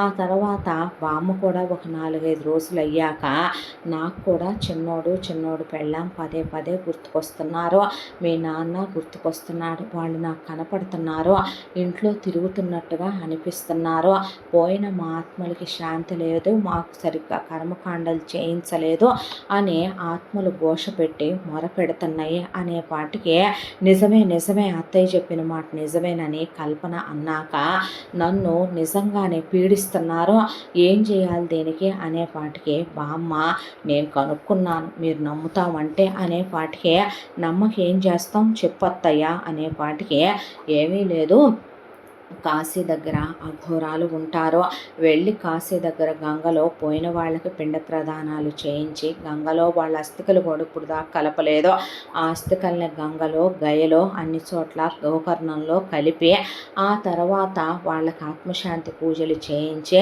అక్కడ అఘోరాల చేత ఆశీర్వాదాలు తీయించుకొని తర్వాత దిష్టులు తీసేయించుకొని వస్తే నేను చెప్పిన చోట ఇవన్నీ పోతాయి, ఇంటికి అక్కడి నుంచి తెచ్చిన కొబ్బరికాయ కడితే అంతా మంచి జరుగుద్దనే పాటికే వెళదాం మోహన్ అని కల్పన అనే పాటికే వెళ్ళాల్సింది మోహన్ ఒక్కడే కాదు మీ వారసుడు రాజేష్ అడగదు ఆడు రావద్దు అని బామ్మ అనే పాటికే నేను వస్తా మా ఆయనతో పాటు నాకు భయం ఇలాంటి అంటే అనే ప్రియ అనే పాటికి అమ్మో మా కూతురుని వదిలిపెట్టి మేము ఎలా ఉంటాం మేము వస్తామని రమా కుమార్ కూడా అంటే మాకు కావలసింది కూడా అదేలే అనే బామ్మ అనుకొని వీళ్ళందరూ ప్రయాణానికి సిద్ధమవుతూ ఇంటికి పెద్ద లోడే తెప్పించి మందు బాటిల్స్ ఇల్లంతా సర్దిచ్చి బిందువుని పిలిసే ఎగస్ట్రాలు చేయకుండా వాడికి బాటిల్స్ సప్లై చేసి మేము లేనప్పుడు వాడు మత్తులో నుంచి లేవకుండా ఈ బాటిల్స్ వాడికి అందుబాటులో పెట్టు అర్థమైందా అనేపాటికి ఈ అమ్మాయి సరేననే బామ్మ నువ్వు కూడా బయలుదేరు అని వీళ్ళంటే నేను రాకుండా మీరెలా వెళ్తారా, నేను ఉండాలి కదా మరి మీ నాన్నకు భారీగా మీ తమ్ముడికి తల్లిగా పోయిన వీళ్ళ అమ్మకే అత్తగాడిగా అని చెప్పి పిల్లకి 4 జాగ్రత్తలు చెప్పొస్తాను, మరి ఇంట్లో ఆత్మలు తిరుగుతున్నాయి కదా 4 వైపులా కాస్త నిమ్మకాయలు విభూది అది వేసుకోమని చెప్పొస్తాను, ఈలోపు మీరందరూ విభూది పెట్టుకోండి అని బామ్మ వీళ్ళ నోట్లో విభూది కొట్టి వీళ్ళ మొహం మీద బూడిద కొట్టి ఇది స్వామీజీ ఇచ్చాడని చెప్పి లోపలికి వచ్చిందే, ఏంటి బామ్మ ఇదంతా ఈ దెయ్యాలేంటి ఈ విభూది ఏంటి అనే బిందు అడిగేపాటికి చూడమ్మా బిందు నీ భర్త చెడ్డవాడు కాదు, నీ అత్తామామలు మంచివాళ్ళు కాదు, నీ ఆడపడుచు మంచిది కాదు, నీ ఆస్తంతా మీ అమ్మ నాన్న నీ పేరు మీదే రాసిపోయారంట, మీ తాతయ్య రాయించాడంట అంటే నిజమా అనేసరికి నిజమంట, నేను వెళ్ళిలా చెప్పుకుంటుంటే విన్నాను, ఇన్నేళ్ళు మన సొమ్ము మనం తినటానికి లేనట్టు మన ఎదురుగా పెట్టుకొని వీళ్ళతో దెబ్బలు తిని నానా నరకాలు పడ్డాము, ఇది నీ జీవితం నీ బ్రతుకు, ఆడదాని బతుకునే ఎవడో వచ్చి బాగు చేసుకోమని ఎవడో వచ్చి తీర్చిదిద్దుకోమని చెప్పకూడదమ్మా, నువ్వు ఆడదానివి నీ శరీరాన్ని ఒక ఆయుధం చేసుకో, నువ్వు అందంగా ఉంటావు, ఇదిగో నీకోసం నేను బట్టలు తీసుకొచ్చాను నా పింఛన్ డబ్బుల్లో నుంచి, చక్కగా అందమైన చీరలు కట్టుకో బొడ్డు కింద కట్టుకొని చక్కగా రెడీ అయ్యే సిగ్గు విడిచి నువ్వే నీ మొగుడిని నువ్వు నాకు కావాలని వెళ్ళి కౌగిలించుకొని అతనికి దగ్గరవ్వు, అతన్ని ఆ మందుకి దూరం చేయి, నేను వీళ్ళని ఒక నెల రోజుల దాకా తీసుకొని రాను, అన్ని ఊళ్ళు తిప్పుకొని వస్తాను, ఈ నెల రోజుల్లో ఇంట్లో పని వాళ్ళని వాళ్ళు ఎటు రావద్దని చెప్పారు, బయట గేట్లకు నువ్వు పాడిపోతావని మెయిన్ డోరు గేట్లు తాళాలు వేసుకొని వెళ్తున్నారు, ఆ అబ్బాయికి ఆ మందుని దూరం చేసే ఆ అబ్బాయిని నీ వాడిని చేసుకో, నీ బాధ చెప్పు నీ మనసు చెప్పు, వాడు మగాడు నీ మొగుడు, వాడిని మార్చి మామూలు మనిషిని చేసుకో, వాడికి నువ్వే దగ్గర అవ్వాలి, వాడికి నువ్వే ఆ సుఖం చూపిస్తే వాడే ఈ మందనే దానికి దూరం అయిపోతాడంటే నాకు భయం బామ్మ, నాకు సిగ్గు, నేను అలాంటివి చేయలేనంటే దేనికే భయం దేనికే సిగ్గు, నేను సిగ్గుపడితేనే మీ పెదనాన్న నాన్న పుట్టారా, మీ అమ్మ సిగ్గుపడితేనే నువ్వు పుట్టావా, చూడమ్మా ఆడదాన్ని శయనేషు రంభతో పోల్చారు మన పెద్దవాళ్ళు, మహాపతివ్రతలు సైతం మొగుళ్ళతో కాపురాలు చేయకుండానే పిల్లల్ని కన్నారంటే పరాయి వాళ్ళతో చేస్తే అది తప్పు వ్యభిచారం అంటారు, మొగుడితో చేస్తే తప్పు అనరమ్మా, అది కాదు నానమ్మ సిగ్గు విడిచి మీద పడ్డాను ఏ బజారు దాన్నో అనుకుంటే ఎందుకు అనుకుంటాడే, వాడు మొగుడు కాదా నువ్వు పెళ్ళానివి కాదా, అయినా వీళ్ళు చెప్పిన మాటల ప్రకారం నీ మొగుడు కుసంస్కారి కాదో నీ మొగుడు నిజాయితీ పరుడేనని నేను విన్న మాటల్లో అర్థమైంది, ఉంది. అతని మనసును తాకాలి నీ బాధ, అతని గుండెని తాకాలి నీ ప్రేమ. ఎంతకన్నా నానమ్మగా చెప్పాలంటే ఒకటే చెప్తానే, సిగ్గు లజ్జ పక్కన పెట్టే వాడిలో నువ్వు ఐక్యమయ్యి నీలో వాడిని కలిపేసుకో. వాడిని నువ్వు నీ సొంతం చేసుకో. నువ్వు వాడి సొంతం అయిపో. వాడికి వేరే ధ్యాస లేకుండా చేసేసే. ఆ మందు గుర్తొచ్చినప్పుడల్లా వాడికి నీ మురిపాల విందు చెయ్యే. వాడికి నీ అందాల్ని ఆరబోసి విందులుగా వడ్డించో. వాడు నీ మాట వినేలా చేసుకో. నీ ప్రేమకి ఏ మగాడైనా వశమవుతాడే. ఒక ఆడదే నువ్వు ఎలా చేయి, నీ అమ్మని తీసుకెళ్ళి గంటే, నీ అబ్బని తీసుకెళ్ళి గంటే, నీ అప్ప చెల్లెళ్ళతో మాట్లాడుకు, నీ అన్నాదమ్ములతో దూరంగా ఉండు, నీ జీతాలి నేను చెప్పినట్టు తిను, నేను పెట్టింది తిను అనే పెళ్ళాం కన్నా ప్రేమతో ఒక భార్యని దగ్గరై చెప్పమనో. ఏ మగాడైనా వాడు ఏదైనా వింటాడో, ఏదైనా చేస్తాడు. ప్రేమకి పాత్రుడే మనిషే. ఆ మనసుని దక్కించుకోవటం నేర్చుకో. అతని గుండెల్లో ఏ బాధ ఉండి అలా తయారయ్యాడన్నది అర్థం చేసుకో. ఎవరో వచ్చి ఎవరి బ్రతుకుల్ని బాగు చేయరు. ఇప్పుడు అతనికి నీకు కొన్ని వేల మంది ముందు పెళ్ళయిందే. తెంపుకొని వెళ్ళిపోతావా? నీ కాపురం నువ్వు కూల్చుకుంటావా? ఒకవేళ మన దారిన మనం పోవటానికి వీళ్ళు మనకి యాక్సెస్ ఇస్తారా? అలాగనుకున్నా ఆ అబ్బాయిని బతకనిస్తారనుకుంటున్నావా? ఇలాగే ఉంటే ఎన్నాళ్ళు బతుకుతాడు? వాడు పోయి విధవ అవుతావా? ముండమోసి ఈ ఇంట్లోనే వీళ్ళ పిల్లలకు ఊడిగాలు చేస్తూ బ్రతుకుతావా? నా తర్వాత నేను పోయాక నిన్ను పట్టించుకునే దిక్కు కూడా ఉండదు బిందో. ఆలోచించుకో. వెళ్తున్నాను, నిన్ను నమ్మి నీ మీద నమ్మకంతో పోతున్నా. నేను సచ్చినంత ఒట్టే నువ్వు అబ్బాయి దగ్గర అవ్వపోయావంటే సిగ్గు ఎగ్గు తీసి పక్కన పెట్టు. వాడిని మొగుడే, వాడితో కాపురం చేసుకో సంతోషంగా. వెళ్తున్నాను జాగ్రత్త అని చెప్పి బామ్మ రామ్మ అనేపాటికి వస్తున్నాను రా అని ఇదంతా ఇప్పుడు వీళ్ళ అవసరాలకి నన్ను వాడుకుంటున్నారు. నా మీద ప్రేమ కాదు, అది నీకు తెలుసు అని చెప్పి బయలుదేరుతూ ఇదిగో ఇదే మెయిన్ డోర్కి వేసింది, గేటుకి వేసింది 2 తాళం చెవుల్లో నేను నొక్కేశాను. అవసరమైతే మూడు పెళ్ళం బయటికి వెళ్ళి రండే, పద్దాక కొంపలోనే ఉండబాకండే అని చెప్పి 2 తాళా చేతిలో ఆవిడ చేతిలో పెట్టి వెళ్తున్నానని ఈ అమ్మాయి చేతిలో ఒక 5,000 డబ్బులు పెట్టి బామ్మ వీళ్ళతో బయలుదేరి వెళ్ళిపోయిన తర్వాత ఈ అమ్మాయి కూర్చొని ఆలోచించింది. బామ్మ చెప్పింది తప్ప ఇప్పుడు ఆ అమ్మాయి దగ్గర వేరే ఆప్షన్ లేదు. దాంతోనే ఆ అమ్మాయి బామ్మ కూడా పోతే ఆ అమ్మాయి బ్రతుకు ఇలాగే బ్రతకాలనుకోలేదు. వెళ్ళి దేవుడి వైపు అలా చూస్తూ కూర్చుంది. వెళ్ళి స్నానం చేసి తెల్ల చీర కట్టుకుంది. తల నిండా పువ్వులు పెట్టుకుంది. అందంగా బొట్టు పెట్టుకొని లిప్స్టిక్ వేసుకొని నెయిల్ పాలిష్ వేసుకొని మెళ్ళో తాళి నల్లబూసలు కాళ్ళకు పట్టీలు నొసట్లో సింధూరం పెట్టుకొని దేవుడి దగ్గరికి వెళ్ళింది. కళ్ళ నిండా నీళ్ళు. సంతోషంగా ఉన్న మా జీవితంలో తాత పోయాడు, అమ్మ నాన్న పోయారు. నానమ్మ నేను పడ్డ నరకాలే తప్ప పడని నరకాలు లేవు.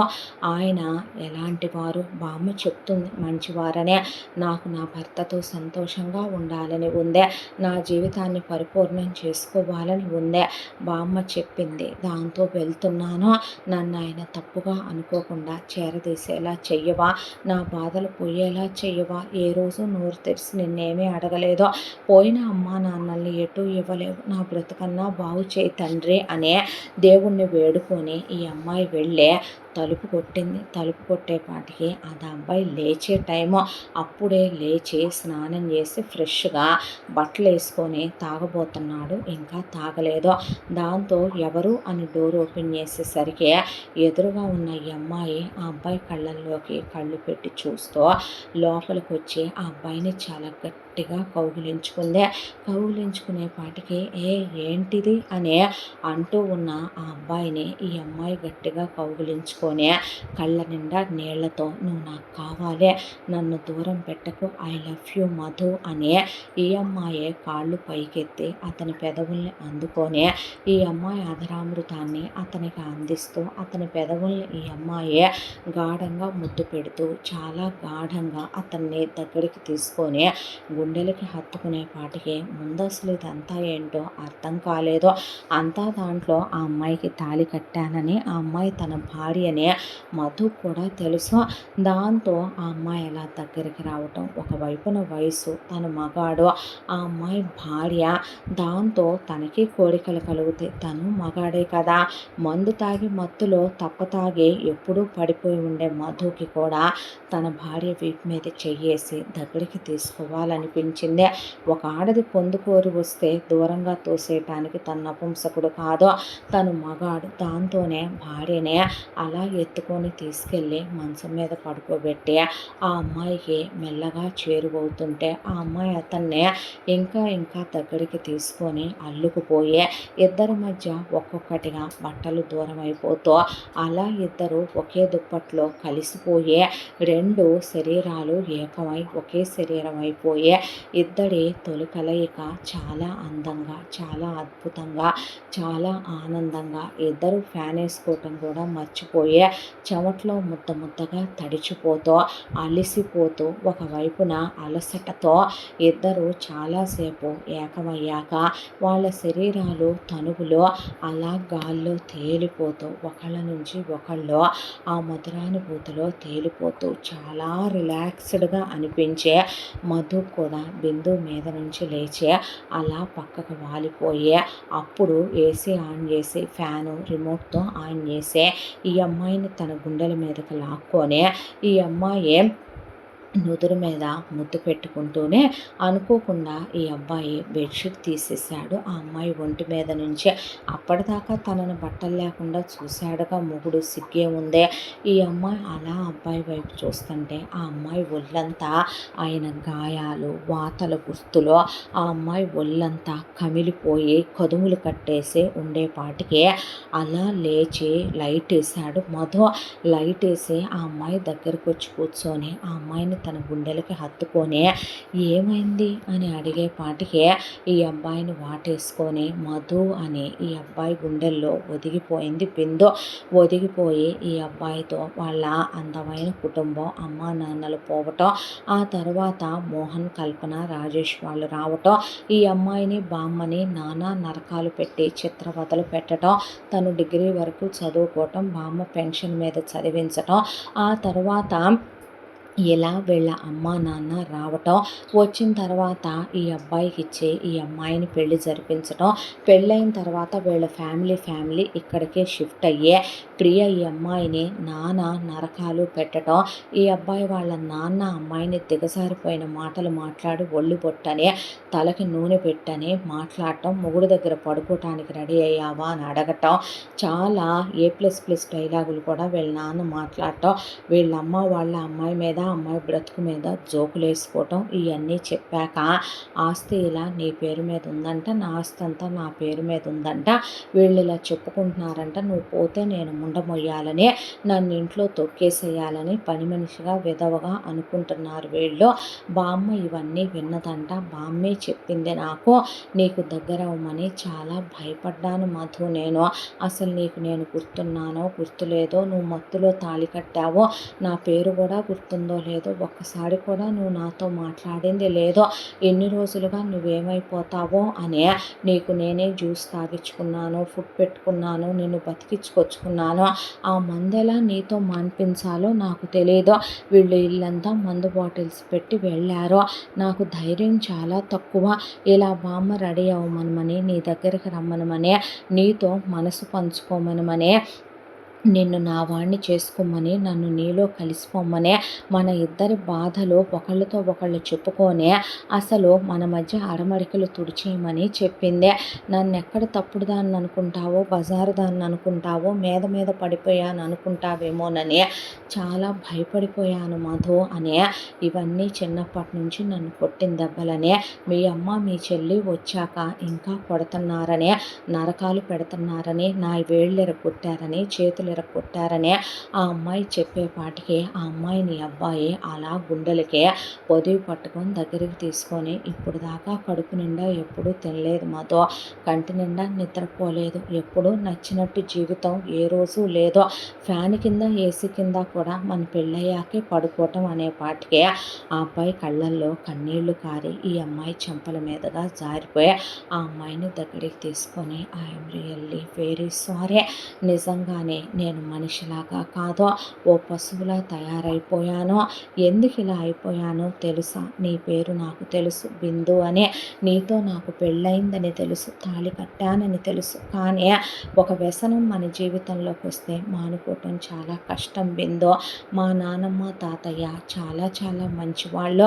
మా నాన్న వాళ్ళకి ఒక్కగానొక్క కొడుకు కుమారు. మా నాన్న ఎంత దరిద్రమైన వెధవంటే మా అమ్మ రమని పెళ్లి చేసుకున్నాడు. నేను మా చెల్లెలు పుట్టాం. వాళ్ళకు పుట్టిన దగ్గర నుంచి నేను నచ్చను. ఆస్తంతా మా నానమ్మ తాతయ్యదైతే మా అమ్మ మా నానమ్మ తాతయ్యల్ని కుక్కలు చేసేయాలనుకుంది, కాళ్ళ కింద తొక్కేయాలనుకుంది, ఆస్తంతా నొక్కేద్దాం అనుకున్నారు. వాళ్ళని నానా హింసలు పెట్టడం మొదలు పెడితే నన్ను కొట్టడం చూసిన వాళ్ళు మేము వెళ్ళిపోతామని చెప్పి నన్ను తీసుకొని ఇక్కడి నుంచి ఊరు వెళ్ళిపోయారు. వెళ్ళిపోయి నన్ను ప్రాణంలా పెంచుకొని మా నానమ్మ తాతయ్య పెద్ద చేసి నా ఇంటర్మీడియట్ వరకు బ్రతికే ఉన్నారు. పోతూ పోస్తూ వాళ్ళు మా అమ్మ నాన్నలకి 5 కోట్ల రూపాయల ఆస్తిలో 1 కోటి మా అమ్మకి, 1 కోటి నాన్నకి, 3 కోట్లు ప్రియకి, నీకు ఇష్టమైతే పెట్టయ్యా, లేకపోతే అది పెట్టబాకు, మేము పాపం చేసుకొని కన్నావురా మీ నాన్ననే, నువ్వు మాత్రం ఒక మంచి అమ్మాయిని పెళ్లి చేసుకొని సంతోషంగా ఉండయ్యా అని చనిపోయారు మా నానమ్మ తాతయ్య. తర్వాత ఇక్కడికి వచ్చాను. వచ్చాక వీళ్ళ ప్రవర్తనలో ఇన్ని సంవత్సరాలుగా కూడా ఏ మార్పు లేదు, వీళ్ళు మారిందే లేదో. ప్రియ విచ్చలవిడిగా తయారైపోయింది. వీళ్ళ పెంపకంలో వీళ్ళకి ధనదావద్రే. ఇలాంటి వాళ్ళు క్షమించటానికి క్షమార్హులు కాదని అర్థమైందే. వెళ్ళి వేరే ఊళ్ళో నాకు సీట్ వచ్చి ఇంజనీరింగ్లో జాయిన్ అయ్యాను. అక్కడ నాకు ఒక అమ్మాయి పరిచయం అయిందే. జీవితంలో ప్రతి ఒక్కళ్ళకి ఆశలు, కలలు, కోరికలు ఉంటాయి. అలా దగ్గరైన ఆ అమ్మాయి తను నాకు ప్రపోజ్ చేసిందే. చిన్నప్పటి నుంచి అమ్మ నాన్న చెల్లెలు ప్రేమలు ఏ రోజు నాకు లేవు. అన్నీ నానమ్మ తాతయ్య అనుకుంటూ బ్రతికేస్తూ వచ్చాను. ఈరోజు వాళ్ళు లేరు. నన్నే ఒక అమ్మాయి ప్రేమిస్తున్నాను అని వచ్చిందంటే అందరు అబ్బాయిలాగే భూమి మీద కాళ్ళ లేదు. డబ్బులు నా చేతిలోనే ఉన్నాయి. దాంతోనే ఆ అమ్మాయికి నేనే ఫీజులు కట్టాను. లివింగ్ రిలేషన్షిప్లో ఉన్నాం.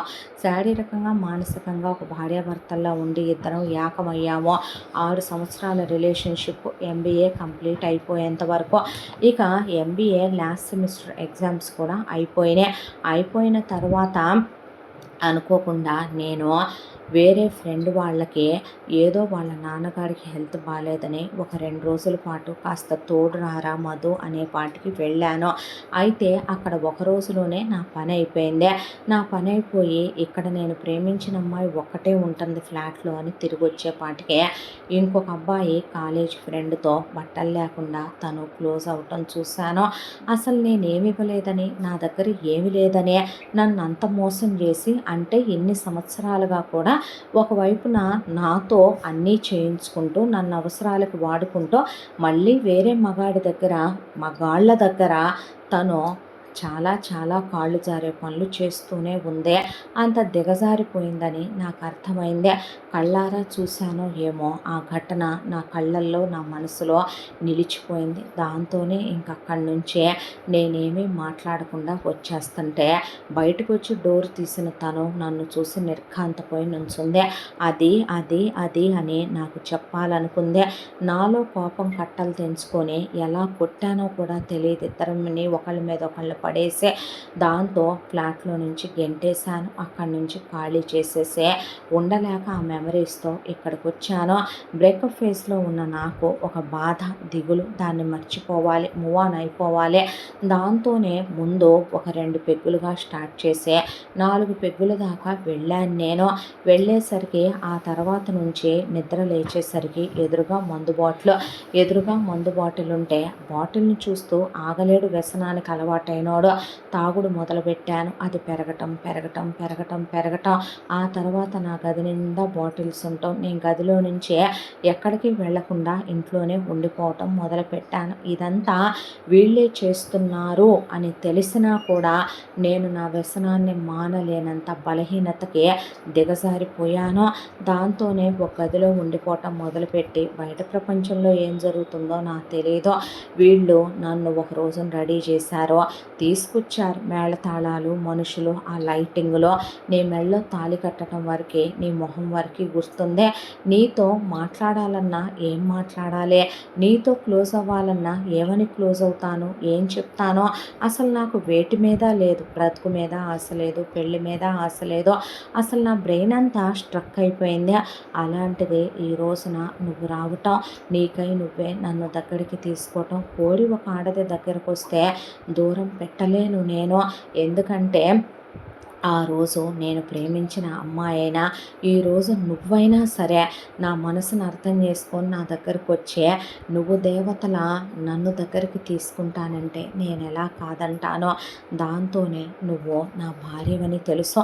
ఇష్టంతోనే నీతో కలిశాను, మత్తులో ఏమీ లేను, మామూలుగానే ఉన్నాను. నిన్ను నేను తప్పుగా ఎందుకు అనుకుంటాను? నేను నీ భర్తని, నా మీద నీకు హక్కు ఉంటుంది.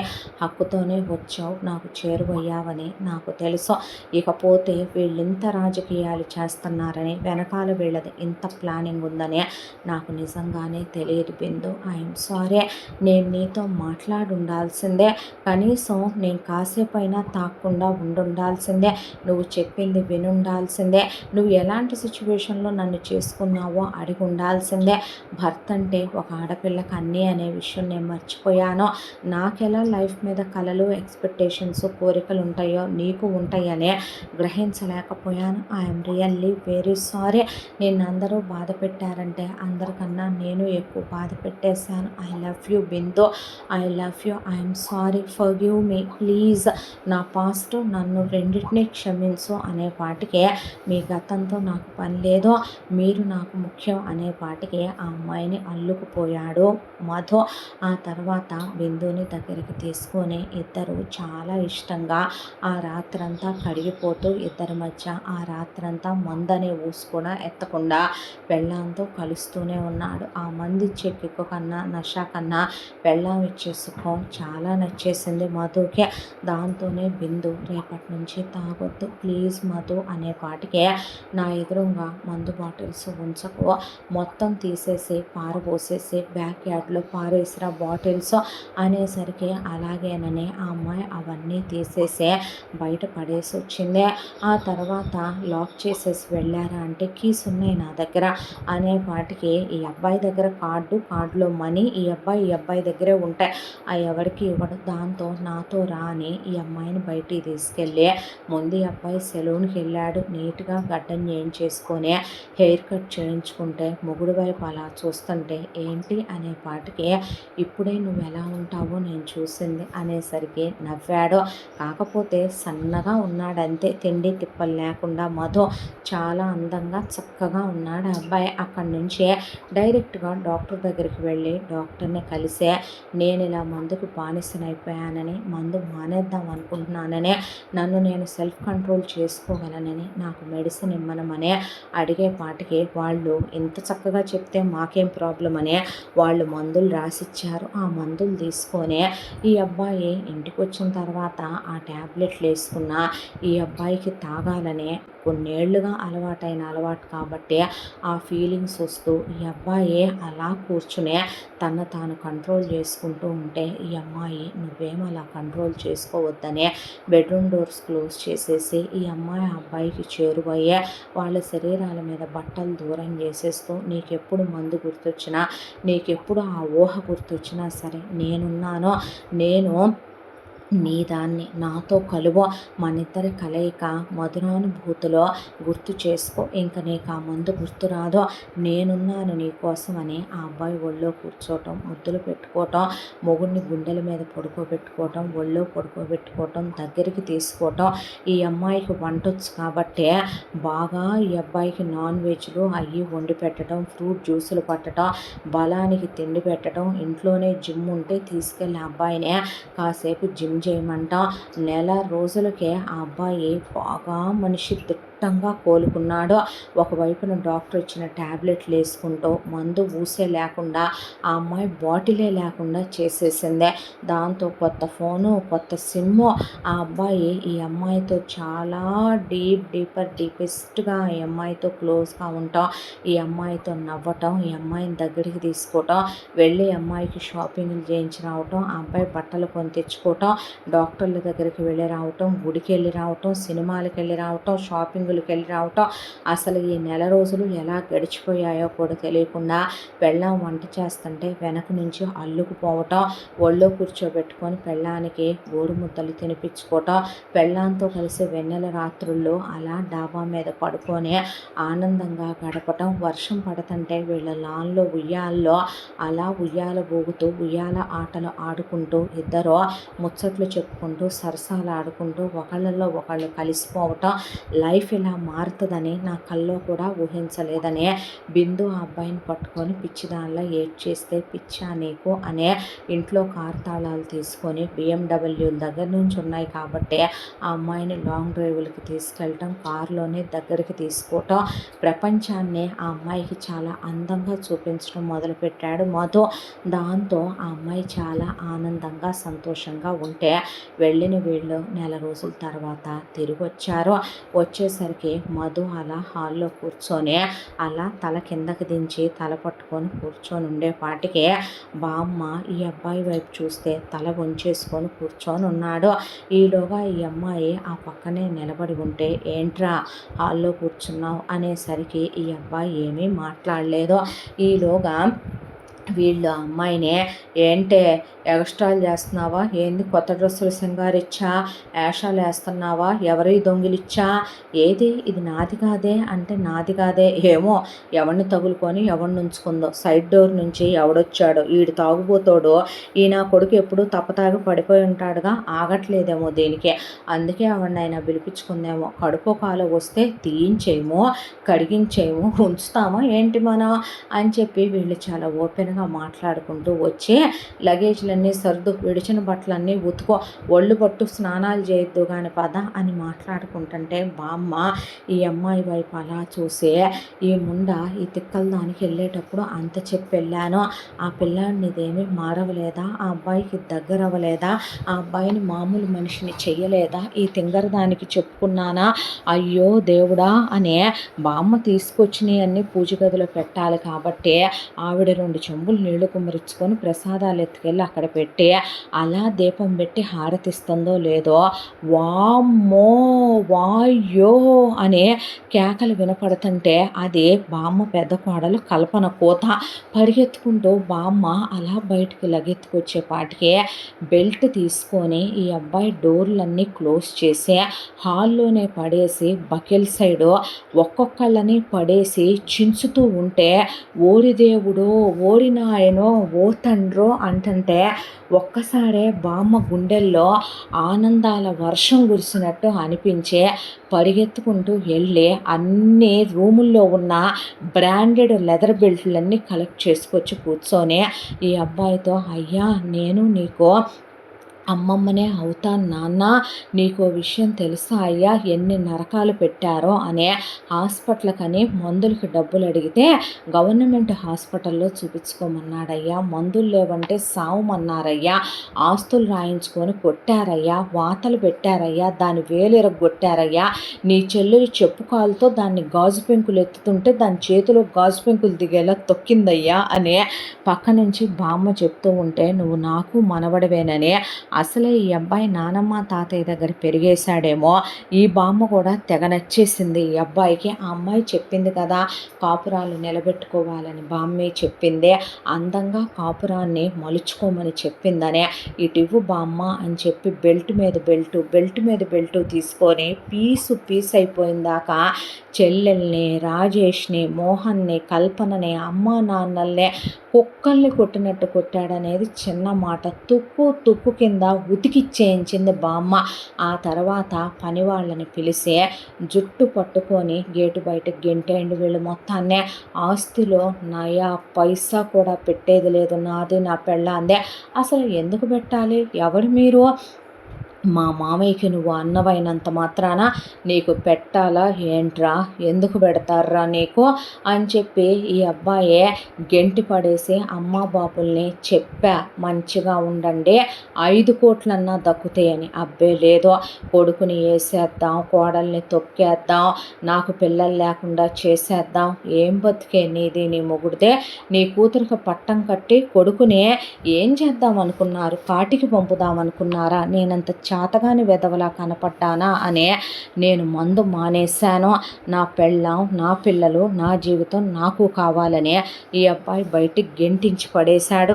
దాంతో బామ్మ కళ్ళల్లో నుంచి ఆనంద బాష్పాలు కారిపోయి ఈ అబ్బాయిని వాటేసుకొని ఏడిస్తే బామ్మ కన్నీళ్లు తుడిచి, ఏడవద్దు బామ్మ, నేను చాలా తప్పు చేశాను, తాగుడనే వ్యసనానికి బానిసనైపోయా, నువ్వే లేకపోతే ఈ తిక్కలదానికి నువ్వే చెప్పి పంపకపోతే నా బ్రతుకు ఏమైపోయేదో, తర్వాత దీని జీవితం ఏమైపోయేదో ఊహించాలంటేనే భయంగా ఉంది, ఇంకా నేను అలా ఉండను బామ్మ, మాటిస్తున్నాను అని చెప్పి బామ్మ కాశీలో అయ్యా విశ్వేశ్వర నీకు మొక్కుకున్నందుకు నా బాధని ఆలకిచ్చావా తండ్రి అనుకుంది బామ్మ.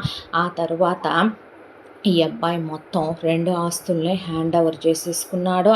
ఆఫీస్కి వెళ్ళటం మొదలుపెట్టాడు. ఈ అమ్మాయి డిగ్రీ వరకు చదువుకుందని ఈ అమ్మాయిని ఎంబీఏలో జాయిన్ చేసి ఈ అమ్మాయిని కూడా ఆఫీస్కి తీసుకెళ్తూ ఇప్పుడే పిల్లల్ని కనట్లేదు మనం అని చెప్పి ఈ అమ్మాయిని BMW కారుల్లో తిప్పుతూ హనీమూన్లకి విదేశాలు తీసుకెళ్తూ ఈ అమ్మాయికి ప్రపంచం అంటే ఏంటి, సొసైటీ అంటే ఏంటి, ధైర్యంగా ఎలా ఉండాలి, మనుషులతో ఎలా మాట్లాడి డీల్ చేయాలనేది నేర్పటం మొదలుపెట్టాడు. ఒకవైపున బామ్మ తలకు రంగు వచ్చింది, బామ్మ ఒంటి మీదకి ఖరీదైన పట్టు చీరలు వచ్చినాయి, మెడ తిరగకుండా నగలు వచ్చినాయి, ఇంట్లో యూనిఫామ్లోకి కొత్త పనోళ్ళు వచ్చారు, కొత్త డ్రైవర్లు వచ్చారు, ఇల్లంతా రెనోవేషన్లు అయిపోయినాయి. బామ్మ ఒకవైపున తన కింద ఒక సెక్రటరీని, ఒక సూపర్వైజర్ని అపాయింట్ చేసుకుంది. ఇంటి వ్యవహారాలన్నీ బామ్మ చూసుకోవటం మొదలుపెట్టింది. మనవరాల్ని తన మొగుడితో సంతోషంగా ఉండమని చెప్పి ఇలా హ్యాపీగా లైఫ్ వీళ్ళది సాగిపోవటం మొదలయ్యే కష్టాల కడలిలో నుంచి దేవుడు వీళ్ళని బయటకు లాక్కొచ్చాడు. ఆ అబ్బాయి కావాలనుకున్న ప్రేమ అమ్మాయి రూపంలో, ప్రేమ అంటేనే ఏంటో మర్చిపోయిన అమ్మాయి జీవితంలో సంపూర్ణమైన ప్రేమని ఆ అబ్బాయి రూపంలో బామ్మ సాయంతో దేవుడు బామ్మ రూపంలో వచ్చే నెరవేర్చేశాడు. చూడకుండానే పోతాననుకున్న బామ్మ కళ ఈ రోజుకి తీరిపోయే ఆ అమ్మాయి అబ్బాయి సంతోషంగా ఉంటూ ఈ అమ్మాయి MBA కంప్లీట్ అయిపోయింది. ఆ తర్వాత ఆ అబ్బాయి అసలు ఇంకో 5 ఏళ్ల వరకు పిల్లలొద్దు, ఆఫీస్ వర్కులు కూడా నేర్చుకుందో కానీ పదా అని చెప్పి ఆఫీసులకు తీసుకెళ్ళడం మొదలుపెట్టాడు. మధు చాలా మంచోడు, బిందు చాలా మెతక పిల్ల. వాళ్ళ మధ్య ఏ చిన్న గొడవలు ఆరమరికలు లేవు, ఇంటి పెత్తనం అంతా బామ్మదే. ఇలా ఉండగా బామ్మ దాన ధర్మాలు అవి చేయటం ఆవిడకి మొదటి నుంచి ఉన్న అలవాటు. ఇక వెళ్ళిన వీళ్ళ విషయానికి వస్తే రమా, కుమారు, రాజేషు, ప్రియ, మోహన్, కల్పన ముందు ఇల్లు తీసుకున్నారు. ఇల్లు తీసుకొని అప్పటిదాకా నొక్కేసిన డబ్బులు అవి ఉన్నాయి. అవి పెట్టి వీళ్ళు ఒకరిని నమ్మి వీళ్ళని దెబ్బతీసి నాశనం చేసేసేయాలని ఒక వ్యాపారం చేద్దామని చెప్పి మొదలు పెడితే అది ఇల్లీగల్ వ్యాపారం. వాడు డబ్బులు మొత్తం తీసుకొని చెక్కేశాడు. దాంతో వీళ్ళు ఒక చిన్న కొంపలోకి మారాల్సి వచ్చింది. మారిన తర్వాత మీ అమ్మ బాబుల్ని మేము పోషించలేకపోతున్నాము, బయటికి గెంటేసేయరా అని చెప్పి ప్రియ రాజేష్ అంటే, మా అమ్మ నాన్నల్ని పోషించినప్పుడు నీ అమ్మ బాబుల్ని పోషించాల్సిన అవసరం ఏముందని రమా, కుమార్ని, మోహన్, కల్పనని తీసుకెళ్ళి అనాథాశ్రమంలో పడేస్తే చేతులు కాళ్ళు అంతా బాగుండి వయసులో గిత్తల్లాగా ఉండి ఇక్కడ పడి తింటమేంటని ఆశ్రమం వాళ్ళు గెంటి పడేశారు. దాంతో వీళ్ళ నలుగురు కలిసి స్లమ్ములో ఒక ఇల్లు తీసుకొని ఆ ఇంట్లోనే ఉంటూ ఒకవైపున కల్పన, రమ కలిసి ఇళ్లల్లో పాచి పనులకి, వంట పనులకి వెళ్ళొస్తూ మోహన్, కుమారు కలిసి ఇద్దరికీ చదువులు లేవు కాబట్టి సెక్యూరిటీ గార్డులుగా పనిచేసుకుంటూ జీవితాన్ని ఎక్కదీసుకురావటం మొదలుపెట్టి రోగాలు కమ్మేసి ఏ గవర్నమెంట్ హాస్పిటల్కి అయితే ఆ రోజున వైదేహిని వెళ్ళమన్నారో వెళ్ళి మందులు తెచ్చుకుంటా జీవితం క్షణం ఒక నరకంలాగా యుగం యుగం గడిచినట్టు గడవటం మొదలుపెట్టింది ఒక్కొక్క సెకండ్ వేళ్ళకే. ఇక అటువైపున రాజేషు, ప్రియా కలిసి అప్పటికే ప్రెగ్నెంట్, దాంతో అబార్షన్ టైం కూడా అయిపోయిందని ట్రిప్లెట్స్ పుట్టారు, 3 పిల్లలు పుట్టాక నేను వెళ్ళిన ఆఫీసులకి నువ్వే వెళ్ళి సంపాదించని చెప్పి రాజేష్ అసలు నాకు అలవాటు లేదు బయటికి వెళ్ళి సంపాదించటం అని చెప్పి ఇద్దరూ ఒకళ్ళ మీద ఒకళ్ళు పడి తిట్టుకుంటూ కొట్టుకుంటూ ఆ తర్వాత చెరకు ఉద్యోగంలో చేరే ఆ ఉద్యోగాల్లో వీళ్ళ పెర్ఫార్మెన్స్లు బాగాలేదని గాసిప్స్ చెప్తున్నారని పక్కనోళ్ళతో గొడవలని యాంగర్ ఇష్యూస్ ఉన్నాయని ఇద్దరు ఎక్కడ స్టేబుల్గా ఉండరని అగ్రెసివ్ బిహేవియర్ అని దాంతోనే ఆఫీసులు మారుతూ ఒకళ్ళనొకళ్ళు కొట్టుకుంటూ పిల్లల్ని పడేసి బాధి పారేస్తూ ఆ పిల్లల్ని స్కూళ్ళల్లో వేసి ఫీజులు కట్టలేక ఒకవైపున పొద్దున్నే తిట్టుకోవటం రాత్రికి క్లోజ్ అవటం మళ్ళీ బయట అప్పులు తెచ్చుకోవటం మళ్ళీ ఉద్యోగాలు వచ్చాక అవి తీర్చుకోవటం ఇక జుట్లు పట్టుకుంటూ వీళ్ళ బతుకులు ఇలా గడిచిపోవటం మొదలైందే. ఇంత దాంట్లో ఒక రోజున వైదేహి బామ్మ కారులో అందరికీ ఫుడ్ ప్యాకెట్స్ డొనేట్ చేస్తూ వెళ్తూ ఉంటే అక్కడ స్లమ్ములో మోహను కల్పన రమ కుమారు కనపడ్డారు. కనపడి అమ్మా అనేసరికి అసలు ఆవిడ పలకరించకుండా ఎవడు చేసింది వాడు అనుభవించక తప్పదని వీళ్ళ మొహాన్ని కూడా ఫుడ్ ప్యాకెట్లు పడేసి వస్తూ ఉండగా రాజేషు ప్రియ ముగ్గురు పిల్లల్ని తీసుకొని ఓ బండి మీద పడి బండి మధ్యలో ఆగిపోయి నీ దరిద్రపు మొహం ఎదురొచ్చి రిపేర్ వచ్చింది బండి అని రాజేష్ అంటూ ఇప్పుడు ఏం చేయమంటావు పిల్లలతో కలిసి అంటూ ఆ పిల్లలు కీబే అంటూ దరిద్రుడివి నిన్ను చేసుకునే నాకు ఈ బాధలో ఏ అడుక్కు తినే అదమని చేసుకున్నా ఎంతకన్నా 4 ఇళ్లల్లో ముష్టడుక్కొచ్చైనా పెట్టేవాడు నాకని రోడ్డు మీద పిల్లల్ని వదిలేసి వీళ్ళు పోట్లాడుకుంటూ రోడ్డు మీదే రాజేష్ ప్రియను ఒకటేసి ప్రియ రాజేష్ను ఒకటేసి కోపంలో పిల్లల్ని బాదుకుంటూ ఆ బండిని తోసుకుంటూ వెనకాల వర్షంలో నడిచెళ్తూ వీళ్ళు కనపడే ఎవరు చేసుకున్న కర్మ ఎవరు వండుకున్న కూడు వాడే తినాలి ఇది ఇంతేనేమో అనుకోనే బామ్మ వచ్చేసింది ఇంటికి. అసలు ఈ విషయాలేమి బిందుకి మధుకి బామ్మ చెప్పాలి అనుకోలేదు. ఎందుకంటే వాళ్ళు చేసిన దానికి అవి చాలా తక్కువే వాళ్ళు అనుభవించాయని ఆవిడ మనసు కనిపించింది. ఒక రోజున బిందు అనుకోకుండా ప్రెగ్నెంట్ అయింది. అలా బిందుకి ఫస్ట్ పాప పుట్టింది. ఆ తర్వాత ఇంకా కందామని బిందు అనుకున్న వద్దు ఒకళ్ళు చాలు పాప అయినా బాబు అయినా హ్యాపీగా ఉన్న రూపాయి ఏదో వాళ్ళకే పెట్టుకోవచ్చులే అని చెప్పి ఈ అబ్బాయి అనుకున్నాడు. ఆ తర్వాత హ్యాపీగా పాపకు ఒక మంచి పేరు పెట్టుకొని ఎవరో పేరు కాదు బామ్మ పేరే పెట్టారు వైదేహి అని. ఎందుకయ్యా అంటే నీలాగే అది మంచిదవుతులే బామ్మ పెద్దయ్యాక అని చెప్పి సంతోషంగా వాళ్ళ బిడ్డతో బామ్మ ఇంకా ఒక 20 ఏళ్ళు బతికే ఎంత గట్టి ఆరోగ్యంతో సంతోషంగా ఉంటూ ఈ కథ ఇలా పూర్తయింది. ఎవరు చేసిన పాపం వాళ్ళు అనుభవించక ఎవరికి తప్పేది కాదేమో. వయసులో ఉన్నన్నాళ్ళు సాగినంత కాలం మా ఎంతవారు లేరు అనుకోనే పక్కన వాళ్ళని చాలా అనే ప్రతి ఒక్కళ్ళకి ఈ కథ నిదర్శనం అయిపోవాలి. ఎంతటితో ఈ కథ సమాప్తం. మళ్ళీ మరొక మంచి కథతో కలుసుకుందాం. తప్పకుండా మన ఛానల్ని లైక్ చేయండి, షేర్ చేయండి, సబ్స్క్రైబ్ చేయండి, బెల్ ఐకాన్ క్లిక్ చేసి ఆల్ అనే బటన్ ప్రెస్ చేయడం మర్చిపోకండి. ఇంత మంచి కథను మనకు అందించిన కథా రచయిత్రి సాయి లలిత గారు. మరో మంచి కథతో మళ్ళీ కలుసుకుందాం. Thank you so much.